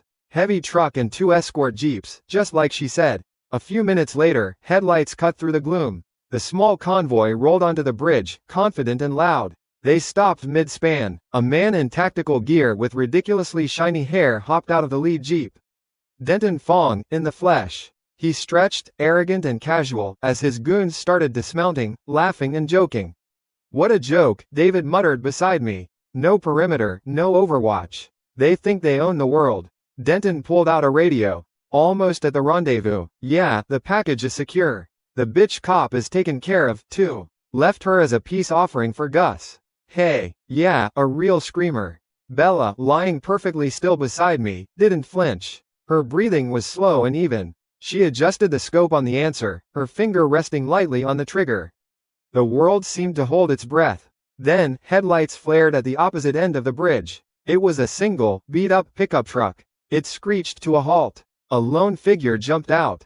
It was a woman with a chef's knife. Wait, what? I zoomed in with my own scope. It was a decoy, one of the women from Amy's kitchen staff, a brave soul who had volunteered. She brandished her knife and yelled something we couldn't hear. Denton and his crew burst out laughing. It was the laugh of hyenas who had just found a wounded rabbit. Well, look what we have here, Denton shouted, striding forward. Some more fresh meat trying to be a hero. Boys, go grab her. Looks like we're bringing a party favor to the meeting. 4 of his goons, hooting with glee, started jogging towards the lone woman. This was it. Their attention was completely fixed. They were arrogant, stupid, and focused on the wrong target. Perfect. Bella, I said softly. It's time to take out the trash. She didn't answer. She just exhaled slowly. As she did, I felt a strange flicker in the air around her. It was a subtle shift, a whisper of power. Her eyes, seen through the side of my scope, seemed to glow with a faint, predatory light. Deathlock. Her ability had just kicked in. She wasn't aiming for Denton. She wasn't aiming for any of the goons. She was aiming at the lead jeep, parked right next to where Denton was standing, preening like a peacock. Thump! The answer bucked against her shoulder, a deep, solid report that echoed across the gorge. The .50 caliber round left the barrel, a streak of vengeance tearing through the night. But it didn't fly straight. It curved. It was the most beautiful, terrifying thing I had ever seen. The bullet veered gently to the left, a graceful, impossible arc of physics-defying death. It passed clean through the open window of the Jeep, missing the frame entirely. It flew through the cabin, and it struck the gas tank on the other side. For a heartbeat, nothing happened. Denton was still laughing, turning to his men to share a joke. Then the world erupted in fire. The Jeep exploded in a brilliant, roaring fireball, a miniature sun blooming on the bridge. The force of the blast sent Denton Fong airborne, a flaming, screaming scarecrow cartwheeling through the air before plunging over the side into the foul water below. The two thugs closest to him were simply vaporized. The shockwave knocked the others off their feet. One shot, one impossible, beautiful, brutal shot. Vengeance, served hot and explosive. A deep, satisfying warmth spread through my chest. Oh yeah, that's the good stuff. The remaining thugs, maybe 15 of them, scrambled in blind panic. Their leader was a grease stain in the river, their vehicle was a pyre, and death had just come for them from an impossible angle. "David," I said, my voice calm. "Stage is yours." It wasn't a fight, it was a cleanup. David moved like a reaper, his rifle barking in short, controlled bursts. Thugs who tried to take cover behind the remaining cars found their protection shredded by Connor's custom rounds. Bella, with cold, methodical precision, worked the bolt on the answer. Thump! A goon trying to man a machine gun had his torso erased. Thump! Another one trying to run away simply stumbled and fell, a neat hole appearing in his head. It was over in 90 seconds. Silence returned to the bridge, broken only by the crackle of the burning Jeep. Later, back in the warmth of the fortress's mess hall, Bella quietly ate a bowl of hot stew prepared by Amy. Her hands were steady, the rage in her eyes was gone, replaced by a quiet, exhausted calm. She had exorcised her demons with fire and lead. "You have a place here," I told her, sitting down opposite her. "If you want it." She looked up from her bowl, meeting my eyes. "I'm a cop, a fighter, that's all I know how to do." "Good," David said, walking over and clapping a hand on her shoulder. "Because I need a second in command for our Sentinel team. Your tactical sense is sharp. You can help us make this place even more secure." She nodded, a small, genuine smile finally touching her lips. "I can do that." While she finished her meal, I went through the gear salvaged from Denton's truck. Nestled among crates of ammo and medical supplies was a waterproof case. Inside was a satellite phone and a laminated map. The map showed our region, with several locations circled. Ammo dumps, fuel caches, standard scavenger stuff. But one location was different. It was circled in thick, red marker. Next to it, someone had scrawled a note. It was an old, fortified private school up in the mountains, about 100 miles north. The note read, "Sanctuary of Light." Sounds nice, right? Almost hopeful, but tucked under the map was an official-looking document. It was a printed order, stamped with an unfamiliar emblem of a stylized sun. The header was clear, and it sent a chill down my spine. Requisition order: all assets, personnel, and resources of target location, Sanctuary of Light, are to be seized and integrated. Resistance is to be met with terminal force. By order of the director. I looked at the map again. This wasn't a rendezvous, it was a hostile takeover. And it looked like Captain Denton was just the advance party for a much, much bigger shark. Day 90 of the end of the world, and the planet decided to crank the oven to broil. The acid rains had been a nightmare, but this was a whole new level of suck. The scorching sun phase had arrived right on schedule, just like my memories of the last go-round promised. Outside the sealed, 5-meter-thick Titan alloy doors of Granite Peak Fortress, the world was a cracked, shimmering hellscape. The air itself looked like it was boiling, distorting the view of the withered, skeletal trees on the mountainside. The thermometer we had rigged on an external camera read a steady 158 degrees Fahrenheit. 70 Celsius. Hot enough to cook an egg on the pavement, if you could find a pavement that hadn't already buckled and melted into slag. Everything had changed. Water was now the new gold. Food was still vital, sure, but you can live a few weeks without food. You last about a day in this heat without water. Down in our subterranean paradise, the geothermal cooling system, a brainchild of my dad's, hummed a happy tune, keeping the living quarters at a crisp 72 degrees. It was a strange, almost sickening kind of luxury. While the world above was being flash-fried, I was in the mess hall, watching my mom, Amy, inspect a fresh batch of gene-modded strawberries from her accelerated growth garden. They were the size of my fist and glistened with sugary dew. The zombies had changed, too. The old, slow, shamblers couldn't handle the UV radiation. The sun baked them, cooked their flesh until it was blackened, hard, and almost leathery. They became faster, much faster. We called them blaze freaks. They were terrified of the daylight, which was a small mercy.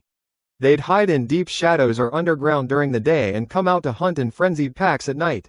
Nighttime was now a symphony of gunfire and screams echoing across the valleys. "Stop levitating the salt shaker, Alex," Dad said without looking up from his tablet, where he was reviewing the schematics for a new automated turret. "You'll get complacent." I grinned, letting the small metal container clatter back onto the table. I'd been practicing. My gravity field manipulation was getting more precise. I could now create small, localized bubbles of low gravity around myself, allowing me to jump 3 times my normal height or move with a silent, eerie burst of speed. It was less of a combat skill and more of a quality of life improvement for now. Makes getting things off the top shelf a breeze. Bella Rostova, our newest resident and freshly appointed second in command of security, walked in, her face grim. She'd been a perfect fit, her cold, professional demeanor a perfect counterpoint to my brother David's fiery leadership. "We've got a problem," she said, her voice flat. Mina picked up a convoy on the long-range sensors. 3 military-grade armored trucks and a command Humvee. They're not scavengers. They're moving with discipline, and they're heading straight for our access road. My heart gave a little thump, a familiar mix of anxiety and, well, excitement. The boring part was over. It was time for a little meet and greet. David was by my side in an instant, his face a mask of stone. "Formation? Standard column," Bella replied, pulling up the drone feed on a large monitor. "Looks professional." They stopped about a click out.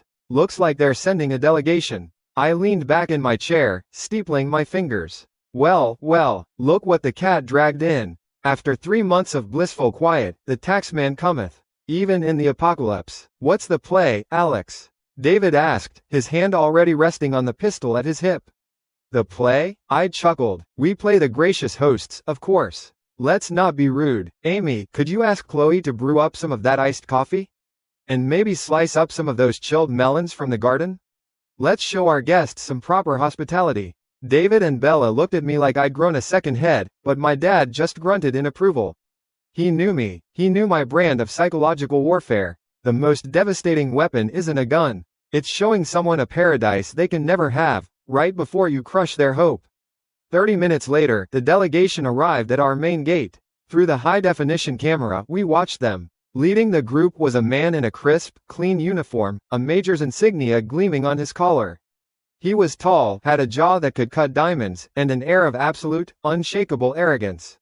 His 2 bodyguards were kitted out in advanced combat gear, looking nervous as they scanned our ridiculously oversized blast door. They looked thirsty. Their fatigues were dark with sweat, their faces flushed from the short walk in the oppressive heat. I keyed the intercom. "State your name and purpose." The major stepped forward, shielding his eyes from the glare reflecting off the steel door. "Major Thorne, acting commander of the 3rd Reconstruction Battalion, representing the Sanctuary of Light Autonomous Zone. We are here under the authority of the Provisional Government to issue a wartime requisition order." Oh, I just loved it.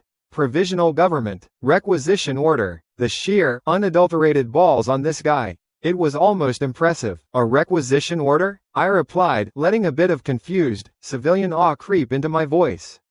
"Gosh, I don't know what that is. We're just a family trying to survive out here." "Open the gate," Thorne commanded, his voice broke no argument. "This is not a negotiation. We have tracked your energy signature for weeks. You are hoarding resources vital to the reconstruction of this nation. We are here to claim them, for the greater good. For the greater good. The 4 most dangerous words in the human language. Okay, no need to get pushy," I said. "The door is very heavy. Give us a minute." The massive, multi-ton slab of Titan alloy slid open with a near-silent hiss, revealing the cool, clean, brightly lit tunnel behind it. The sudden rush of cold air made the soldiers outside visibly shudder in relief. David and I stood there to greet them, dressed in simple, clean casual clothes. We were unarmed, or, at least, we didn't have any visible arms. Major Thorne and his 2 guards stepped inside, their rifles held at a low ready. Their eyes widened almost comically as they took in the smooth, polished concrete, the recessed LED lighting, and the sheer scale of our entryway. They looked like cavemen who had just stumbled into a space station. Impressive, Thorne said, though it sounded like he'd swallowed glass. He was trying to regain his composure. But this all belongs to the government now. Take me to your leader. You're looking at him, I said with a cheerful smile. Alex, welcome to Granite Peak. Please, come on in. We can talk in the lounge. It's a bit of a walk. I led them through the sprawling complex. Past the humming machine shop where my dad was pointedly not looking at them. Past the glass-walled nursery where my mom was tending to plants that shouldn't exist in this world. Past the window of the mess hall, where other survivors we'd taken in were eating fresh bread and stew. With every step, I could feel the Major's arrogance cracking, being replaced by a seething mixture of disbelief and raw, naked greed. The 2 guards behind him were practically drooling. We finally reached the cozy-looking meeting room, furnished with comfortable leather couches and a low wooden table. The air was cool and smelled faintly of cinnamon. Please, have a seat, I gestured. Thorne sat down stiffly, placing a thick, official-looking document on the table. Let's dispense with the pleasantries. As per Article 7 of the National Emergency Powers Act, your facility and all its contents are hereby requisitioned. You will surrender 50% of all consumables, food, water, fuel, and medical supplies. You will also provide a roster of able-bodied personnel to be conscripted into the Reconstruction Army. In return, the Sanctuary of Light will offer you its protection. I fought to keep the smirk off my face. Protection? From what? The sun? Just then, Chloe, our angelic-looking head chef, walked in carrying a silver tray. On it were 3 tall glasses of iced coffee, beads of condensation running down their sides, and a platter of freshly sliced, deep red chilled melon. She placed the tray on the table and left without a word. The effect was instantaneous. The 3 soldiers stared at the tray as if it were the Ark of the Covenant. I saw Thorne's Adam's apple bob. One of his guards actually licked his cracked lips. Out there, his men were probably rationing sips of lukewarm, metallic-tasting water. In here, we had iced coffee. The psychological blow was more powerful than a sledgehammer. Thorne's face flushed with anger. He felt the power slipping away. He slammed his hand down on the table, trying to seize control of the situation. Do not play games with me, boy. This is a military order. You will comply, or we will take what we need by force. I leaned forward, my smile gone. The air in the room grew heavy. A low hum, almost too low to hear, filled the space. Major, I said, my voice dropping to a calm, cold whisper. Let's get a few things straight. First, your provisional government is just a gang with better uniforms. Second, your protection is a joke. And third, I flicked my eyes to the high-tech assault rifle in his hands. Your toys are forfeit. Crunch. A sound like a giant stepping on a tin can echoed through the room. Major Thorne's eyes went wide with horror as he looked down. His rifle, a masterpiece of modern engineering, was bending in his hands as if it were made of soft clay. The barrel twisted into a spiral, the stock cracked, and the magazine crumpled, spilling useless bullets onto the floor. The 2 guards gasped, looking at their own weapons. The same thing was happening. Barrels were warping, optics were shattering, metal was groaning under an invisible, irresistible force. In seconds, 3 top-of-the-line military weapons were reduced to mangled, useless sculptures of scrap metal. Their sidearms and the grenades on their vests followed suit, twisting and popping like overheated popcorn. Silence. Thick, absolute, terrified silence. Major Thorne stared at his ruined rifle, then at me. The color had drained from his face. The arrogance was gone, replaced by pure, primal fear. I leaned back, picked up a slice of melon, and took a bite. It was sweet, juicy, and perfect. Major, I said, chewing thoughtfully. In here, your orders are just fancy toilet paper. We have a whole room of it, if you need some. Now, let's talk about how you and your men are going to get out of here alive. The negotiation that followed was one-sided. Thorne, stripped of his power and his pride, was a surprisingly cooperative man. We didn't want his men. We didn't want his beat-up trucks. But he mentioned something that made my dad's ears perk up. Their convoy was powered by a prototype mobile fission reactor. Small, compact, and shielded. It was their lifeline, the only thing allowing their base to function. An hour later, Thorn and his men were trudging back to their vehicles. Their weapons were gone. Their pride was gone. In their place, they were hauling containers filled with fresh water and crates of shelf-stable food. It was a trade, their mobile nuclear reactor, and all the intel they had on the Sanctuary of Light and the surrounding area, in exchange for enough food and water to get them home and not be executed for colossal failure. As their trucks drove away, Dad was already crawling all over his new prize, a gleam in his eye I hadn't seen in months. "The shielding is military grade," he muttered, running a hand over the casing. "The core is almost spent, but the housing. Alex, with this housing and the forge, I can build a proper, stable fusion core. We'll have enough energy to power a small city." For a century, our fortress had just leveled up, hard. We had gone from relying on solar and geothermal, good, but limited, to having a potential source of near-infinite clean energy. All for the low price of a few dozen gallons of water and a major's shattered ego. Later that night, Mina, our resident tech genius, finished decrypting the datapads we'd taken from Thorn. Most of it was what you'd expect: regional maps, resource caches, threat assessments on Blazefreak pack movements. But one encrypted file, heavily firewalled, contained something different. It wasn't a military report. It was an intelligence brief. Thorn, the lying sack of crap, was already back at his base, feeding his superiors a story about a successful, strategic alliance with a powerful, well-stocked enclave. In his private logs, however, he was seething, vowing revenge. He wrote about finding other, gifted, individuals, people like me, to take us down. But that wasn't the interesting part. The interesting part was a single, heavily redacted report at the bottom of the file. It detailed a new, emerging power in the post-apocalyptic landscape. It wasn't a military faction or a scavenger gang. It was a clandestine organization, recruiting only those who had awakened special abilities. They were shadowy, powerful, and their motives were unknown. The report only had their supposed name, the Awakened Coalition. And according to Thorn's intel, they had already set up a chapter right here, in our state. A new player had just entered the game, and something told me they wouldn't be as easy to impress with a glass of iced coffee. 4 months, 120 days since the world ended, and the fun just kept on coming. The scorching sun phase wasn't content to just bake us anymore. Now it was trying to crack the planet open like an overcooked egg. The relentless heat had sucked every last drop of moisture from the ground, and the land itself was starting to give up. Fissures, some wide enough to swallow a car, had begun to snake across the valleys. They'd occasionally vent plumes of foul-smelling, probably toxic gas that made the air shimmer even more. The Blazefreaks had evolved, too, because of course they did. It's like the apocalypse had a development team constantly rolling out patches to make everything worse. A new variant had popped up, one we'd grimly nicknamed Spitters. They were basically the same sun-baked, fast-moving freaks, but with a horrifying new party trick. They could project a thick, gelatinous glob of paralytic goo about 30 feet. It wouldn't kill you, but getting hit meant you were a sitting duck. It was the universe's way of saying, "Hey, thought you were safe behind that wall? Think again." This introduced a whole new layer of paranoia. Going outside, even for a quick supply run at night, was no longer just about avoiding getting swarmed. It was about not getting tagged by a lucky shot from the shadows.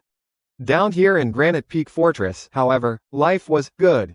Too good, maybe. The geothermal system kept us cool, the air purifiers kept us breathing easy, and Chloe's cooking made every meal feel like a 5-star experience. The greatest danger I faced on a daily basis was my brother David eating the last piece of melon. My own powers had been getting a nice little quality of life update. I had perfected a constant, passive ability, a sphere of high-density space about a foot out from my body. I called it my lag field. Any projectile moving at high speed, a bullet, a rock, a gob of zombie spit, would enter the field and slow down dramatically, like it was hitting invisible jello. It gave me a precious split second to react or just sidestep. It was the ultimate, nope, button for surprise attacks, and it felt fantastic. The day started like any other. Dad and Mina were geeking out over the schematics for our new fusion core. David was in the training room with Bella, and Mom was cataloging cDNA. I was enjoying a cup of coffee, real, freshly brewed coffee, and contemplating the existential meaning of a perfect biscuit. Then the alert pinged. Unidentified individual approaching the main gate. Mina's voice came over the intercom, clipped and professional. On foot. No vehicle. No weapons detected. He's waving. I leaned forward, pulling up the camera feed on my tablet. Sure enough, there was a man standing 100 yards from our massive blast door, right in the blistering heat. He was wearing a surprisingly clean, light gray suit, a crazy choice in this weather. He wasn't even sweating much. He had slicked back dark hair and a smile that looked like it belonged on a game show host. He just stood there, hands raised in a placid, non-threatening gesture, waving at our main camera.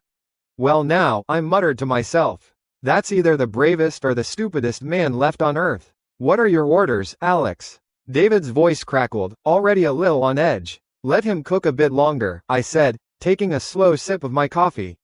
Let's see what he's made of. We watched him for 10 minutes. He didn't move, his smile didn't falter, the heat haze distorted his figure, making him look like a mirage of a pre-apocalypse salesman. Finally, I got bored. All right, let's hear the sales pitch, I said, keying the intercom. You've got 30 seconds to explain why you aren't a puddle on my doorstep. The man's smile widened, his voice, perfectly calm and amplified by some unseen means, echoed through the speaker. Greetings, residents of Granite Peak. My name is Silas. I come on behalf of the Awakened Coalition, and I bring an invitation for the powerful individual within. The Awakened Coalition. Major freaking Thorn's intel was right on the money. So, the new players were finally making their move, and they knew about me. Lovely. Leave the invitation on the ground and walk away, I replied, my voice flat. I'm afraid it's a bit more personal than that, Silas said cheerfully. The coalition wishes to formally invite you and your gifted family to join us. To take your rightful place in the new world order we are building. New world order. Blah, blah, blah. I'd heard that one before. Open the gate, I told David. Just the entryway. I'll meet him alone. Alex, that's a bad idea. It's fine. Bella, you and David be ready for a forceful eviction if things go south. I cut the comms. The huge door hissed open just enough for me to step out into the airlocked buffer zone. The wave of oppressive heat was like a physical blow, but the cool air from the fortress at my back was a comforting presence. Silas walked forward, his confident stride never breaking, and stopped just before the threshold. He looked me up and down, his eyes lingering for a second, as if sensing the lag field humming around me. Alex, I presume, he said, extending a hand. It's an honor. We've been tracking energy signatures like yours for months. You're a rare breed. I ignored the handshake. Get to the point, Silas. It's hot, and you're wasting my air conditioning. He chuckled, retracting his hand without a hint of awkwardness. Direct. I like that. The coalition is what the name implies, an alliance of the awakened. People like you and me. We believe that in this new world, strength should dictate the hierarchy. The old rules are dead. We, the gifted, are the future. We offer you resources, protection, a seat at the table of power. We even have methods, discovered from pre-fall research, to amplify our abilities beyond their natural limits. The casual arrogance was breathtaking. He talked about people like my parents, like Mina and Chloe, as if they were just background scenery. Cattle, amplify your abilities? I asked, feigning interest. That sounds impressive. So, what's your gift, Silas? His smugness went up a notch. He raised his hand, and the scorching hot air in front of him began to swirl. It coalesced into a tight, spinning vortex of wind, about the size of a basketball, kicking up dust and pebbles. It was neat, a neat little party trick. I control the wind, he said, as if presenting a divine miracle.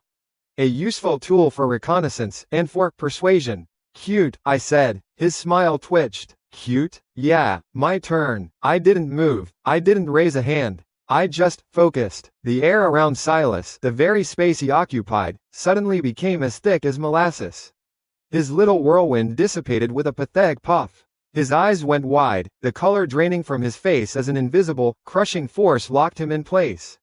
He tried to move, to speak, but it was like trying to swim through setting concrete. Panic flashed in his eyes as the pressure mounted, making his ears pop and his joints ache. His fancy suit now looked like a straitjacket. He couldn't even twitch. I took a casual step forward, my face a blank mask. He was completely helpless, his wind gift utterly useless against a direct application of fundamental physics. You talk about a new world order, I said, my voice a low, chilling whisper. You talk about amplifying abilities. Let me tell you something about power, Silas. I raised a single finger and tapped him lightly on the chest. He couldn't even flinch. Your gift here in my house is a joke. A parlor trick. It's nothing. I leaned in closer, my voice dropping even further. Go back and tell your masters. This mountain is mine. My family is under my protection. If you want to cooperate, you come to me with sincerity and respect. If you want to rule, then you can try to take my throne, but you'll have to step over my cold, dead body to do it. And I promise you, I won't be the one who ends up dead. With a thought, I released the pressure. Silas gasped, stumbling backward, sucking in air as if he'd been held underwater. The sheer, primal terror in his eyes was more satisfying than any iced coffee. The smug confidence was gone, replaced by the look of a mouse who had just tried to mug a lion. He didn't say another word. He just turned, tripping over his own feet, and practically ran, disappearing back into the shimmering heat. The immediate aftermath was productive. An ability-based threat, my dad, George, stated, his mind already churning. We've been focusing on physical defense. We need a deterrent for the invisible stuff. Thus began Project Buzzkill. I tasked George and Mina with designing a resonance scrambler. It wouldn't be strong enough to nullify a powerful awakened like me or even Silas, but the theory was sound. By emitting a low-frequency, chaotic energy wave around the perimeter of the fortress, it would create static for ability users. For a low-level telepath trying to snoop, it would be like trying to listen to a whisper in a hurricane. For an elemental user trying to scout, it would feel like a constant, annoying migraine, making fine control impossible. It was a passive, get off my lawn, sign for the superpowered. While they worked on that, my curiosity got the better of me. The fissures in the earth, something about them felt wrong. A few days after Silas's visit, I noticed something new. From the dark cracks, strange, purplish-black roots had begun to emerge. They looked like thick, fleshy vines, and they grew at an unnatural speed. I watched through a drone as one of the vines wrapped around the corpse of a spitter. In minutes, the desiccated zombie husk withered away to dust, as if all its nutrients had been vacuum-sucked out of it. These were the Terra vines, the first hint of the real next stage of the apocalypse. Elsewhere, the seeds I had planted with Major Thorn were beginning to bear rotten fruit. Our decryption of his datapads continued, and Mina managed to crack his private communication logs. Thorn, that snake, was already at the Sanctuary of Light, plotting his revenge. And he wasn't alone. One log detailed a covert meeting between him and a high-ranking woman from the Awakened Coalition. They were planning a joint operation, a pincer attack on Granite Peak. The humiliated military and the arrogant Awakened, a match made in hell. Let them come, we'd be ready, but the real gut punch, the thing that made the hair on my arms stand up, came from the one person I trusted to understand the weirdness of nature, my mother. Maria had been taking samples of the new Terra vines using a remote-controlled drone with a collection arm. She spent 2 days in her lab, running tests, analyzing their cell structure. That evening, she came to find me in the command center, her face pale, her usual calm demeanor gone. Alex, she said, her voice tight with a dreadful urgency. The vines. They're not just plants. What do you mean? I asked, turning to face her. She pulled up a satellite map on the main screen, overlaid with dozens of glowing red dots. Each of these dots is a major Terra vine cluster I've been able to identify through thermal imaging. They're consuming biomass at an incredible rate. But that's not the horrifying part. She keyed in a command, and lines began to connect the dots, forming a vast, terrifying network, like the web of a monstrous spider. They're connected, Alex. The root systems are linked underground, forming a single, superorganism. They exhibit signs of a collective consciousness. She zoomed the map in, the lines all converging on a single, flashing point. And they're not growing randomly. They're all growing in one direction. They're converging. Right here, the flashing point on the map was our home. The mountain. The Terra vines weren't just growing. They were migrating, and Granite Peak Fortress was their dinner reservation. 150 days. The apocalypse was officially 5 months old. The insane, blistering heat of the scorching sun phase was finally starting to let up, replaced by this humid, sticky warmth that felt like living in a giant's armpit. It was the planet's way of saying, don't get comfortable, the Ice Age is coming up next on the disaster bingo card. The ground itself had become a death trap. Those fissures from the heatwave were now home to the new local flora, these pulsating, purplish-black roots we dubbed Terra vines. They were like nature's own landmines. You didn't see them until you were right on top of them, and if you were dumb enough to step on one, it would snap around your leg like a python, drain you dry in 60 seconds, and leave a human-shaped pile of dust. It was a hell of a way to go. Inside Granite Peak Fortress, however, life was annoyingly good. The management team was solid. Dad was our engineering god, Mom was the bio wizard, my brother David was the pointy end of the spear, and I was the guy with the big brain and the freaky space powers. We'd rounded out our little council with the best people I'd ever scammed into working for me. Mina, our resident hacker queen, could probably launch nukes if she got bored enough. Chloe, our Michelin star chef, could make canned spam taste like a religious experience. And Bella, the badass ex-cop, kept our small but growing population of rescued survivors in line with nothing but a hard stare. Speaking of my powers, I'd been leveling up. My favorite new trick was something I called an air bullet. By focusing my gravity field power onto a single point, I could create a tiny, invisible ball of hyper-compressed air and fire it. Bam! It hit with the force of a 9mm slug. I'd spent the morning in the training bay, gleefully obliterating a row of watermelons from 50 feet away. It was fun, quiet, and left no shell casings. What's not to love? But comfort breeds complacency, and complacency breeds stupidity. And oh boy, was there a whole lot of stupid stewing in our fortress. His name was Hank. He was one of the half-dozen cops Bella had vouched for, guys she'd trusted with her life back in the old world. But the old world was gone, and Hank, it turned out, was a world-class moron with a serious case of the gimmies. He saw my family dining on fresh vegetables from Mom's accelerated garden. He smelled the real beef Chloe grilled up. He saw the lights on, the AC running, the clean water.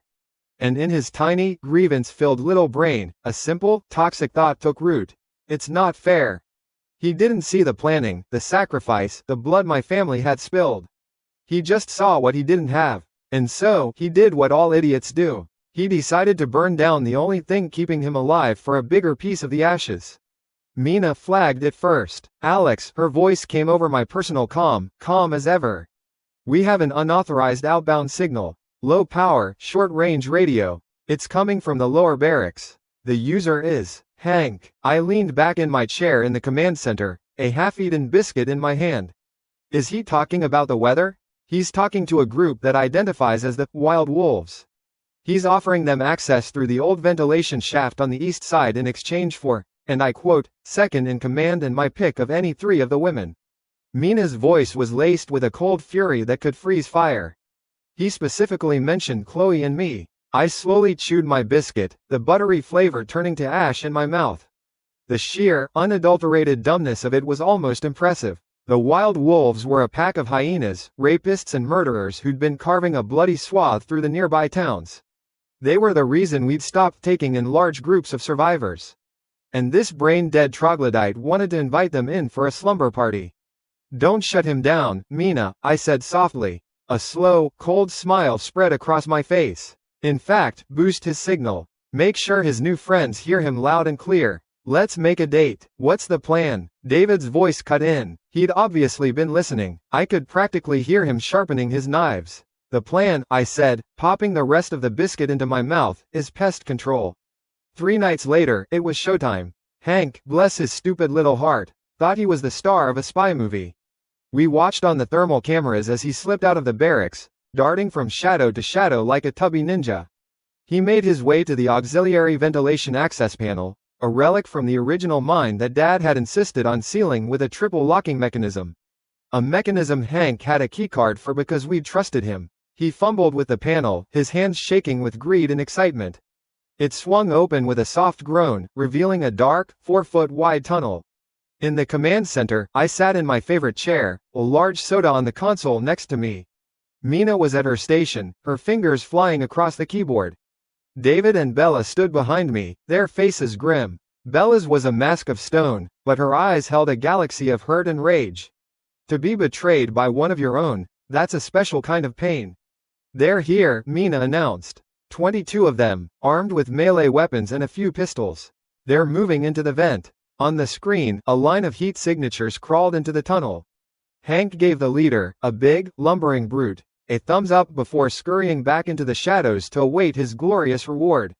The wolves crawled deeper, their thermal outlines a disgusting centipede of violence invading our home. "They're passing Junction 4, now Junction 5, Mina reported, her voice as detached as a surgeon's. "They're in the kill box." The section of the vent they were in was 100-foot straightaway we had specifically reinforced for this exact sort of occasion.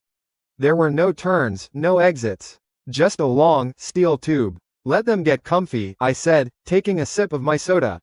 I let them get all the way to the middle. I wanted them packed in nice and tight. "All right, Mina, seal it." "Sealing," she replied, with a nearly silent hiss of hydraulics. Two 10-inch thick slabs of solid titanium alloy slid into place, sealing both ends of the tunnel section. On the monitors, the centipede of heat signatures stopped dead. They'd heard it. We watched them scramble, turning back, bumping into each other in the dark. A few of them fired their pistols, the bullets ricocheting with pathetic pings against the reinforced walls. "Okay, fun part," I said, leaning forward. "Activate the primary intercom screen in Barracks C, right outside the vent access. And patch Hank's comm frequency through to the vent's internal audio system. I want him to have a front row seat." Bella's hand rested on the hilt of her knife.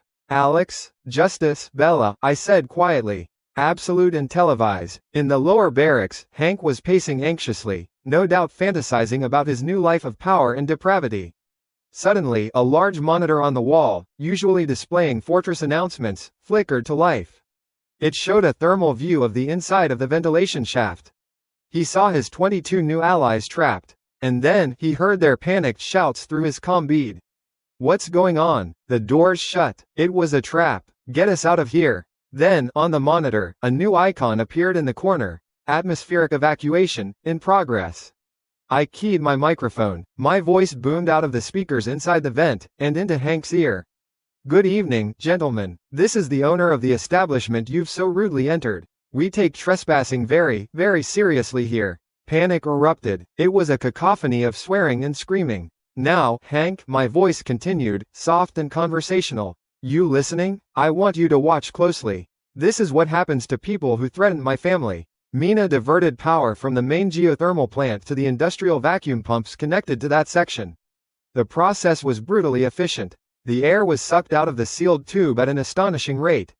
It wasn't loud, it was horrifyingly quiet. The screaming inside the vent turned into choked gasps. On the thermal view, we watched them clawing at their own throats, at the smooth steel walls. Their bodies convulsed as their lungs burned, as the pressure difference made the blood vessels in their eyes burst. It was a silent, frantic dance of death. One by one, their heat signatures flickered and dimmed, their struggles ceasing. In less than a minute, it was over. 22 men, dead, without a single shot fired from our side. Just dead air. The monitor and Barracks C went black. Hank stood frozen, his face a canvas of disbelief and pure, undiluted terror. His legs gave out, and he crumpled to the floor, a pool of urine spreading around him. That's when the door behind him slid open. I walked in first, flanked by David and Bella. I didn't even look at Hank. I just walked over to the vending machine, swiped my keycard, and got a bag of chips. The crunch as I opened it was the only sound in the room. David stood guard at the door. Bella walked slowly, deliberately, toward the whimpering man on the floor. She stopped right in front of him, her shadow falling over his pathetic form. "Why, Hank?" she asked, her voice dangerously low. He couldn't even form words. Just blubbering, snot and tear-filled noises. I just wanted." Bella didn't wait for the rest of his pathetic excuse. Her movement was a blur. The sickening crack of bone breaking echoed in the silence. Hank shrieked as his right arm bent at an angle it was never meant to. Before his scream could end, she moved again. Crack. His left arm. Crack. His right leg. Crack. His left. She was cold, precise, and utterly ruthless. She didn't kill him. She dismantled him. She left him as a broken, screaming heap on the floor, unable to move, unable to fight, unable to do anything but suffer. She had taken everything from him, just as he had tried to do to them. I finished my chips and tossed the empty bag into a recycling bin. Finally, I turned to Hank. "In Granite Peak, treason has only one punishment," I said, my voice flat and devoid of emotion. "It's not death. That's too easy. It's a lesson." I nodded to David. He grabbed the screaming, crippled traitor by the collar and dragged him out, his useless limbs flopping grotesquely behind him. We took him to the main gate. There, my father had already welded a large steel plate to the outside of the blast door. We hoisted Hank up and shackled his broken body to it. Above his head, we bolted a simple sign, painted in stark red letters, "Traitor." He was left there, in the open, for all to see. A living scarecrow, a screaming testament to the consequences of betrayal. Every survivor in the fortress saw it on the security feeds. Every passing group of scavengers would see him. The sun would bake him. The mutated birds would peck at him. He would die slowly, horribly, and publicly. The message was clear: this mountain is ours, this family is sacrosanct, and our justice is absolute. In the days that followed, a strange quiet fell over the fortress. It wasn't fear, not exactly. It was order. Everyone worked a little harder. Nobody complained. They understood the rules. The Wild Wolves gang, one of the biggest threats in the region, had simply vanished overnight. The other groups in the area, including Major Thorne's pet project, the Awakened Coalition, heard the whispers. They didn't know how we did it, only that a 22-man raiding party went in, and a single, broken man was all that came out. They put their grand plans of attack on hold. Indefinitely. Mina, ever the proactive genius, used the incident to justify a complete overhaul of our internal security. She installed biometric scanners at every key doorway and a new AI system she called Artemis. Artemis didn't just watch cameras, it analyzed behavior. Someone loitering too long in a restricted area? Flagged. Someone's heart rate spiking with no physical exertion? Flagged. We were now a fortress from the outside and the inside. Our little corner of the world was secure. But the world was big. A new feed from a barely functioning satellite showed something happening in what used to be Brazil. A Terravine superorganism had awoken. It was a flower with a maw several kilometers wide that had swallowed an entire city whole. The image was grainy, but the scale was unmistakable. We weren't just fighting zombies and raiders anymore. We were fleas on the back of a waking god. But the biggest problem wasn't in South America. It was right under our feet. That evening, my mother found me in her lab. She looked paler than I'd ever seen her. "Alex," she said, her voice tight. She pointed to a seismograph hooked up to a dozen deep earth sensors we had planted around the mountain. The needles were all twitching in a rhythmic, coordinated pattern. "The vines," she said, her scientific composure gone, replaced by pure dread. "They've surrounded the base of the mountain. They're not attacking, they're connecting." She pulled up a 3D model of the mountain on her main screen. A web of red lines, representing the vine network, pulsed ominously around our fortress. "They're not trying to get in, Alex. They're channeling energy. They're feeding something. The epicenter of the energy drain," she said, her finger tracing to a point deep in the earth, directly beneath the command center, "is right here." On the screen, a new symbol blinked to life. A single, massive biomass signature. It was dormant. For now, the vines weren't the monster. They were just the veins. We had built our fortress on top of its heart.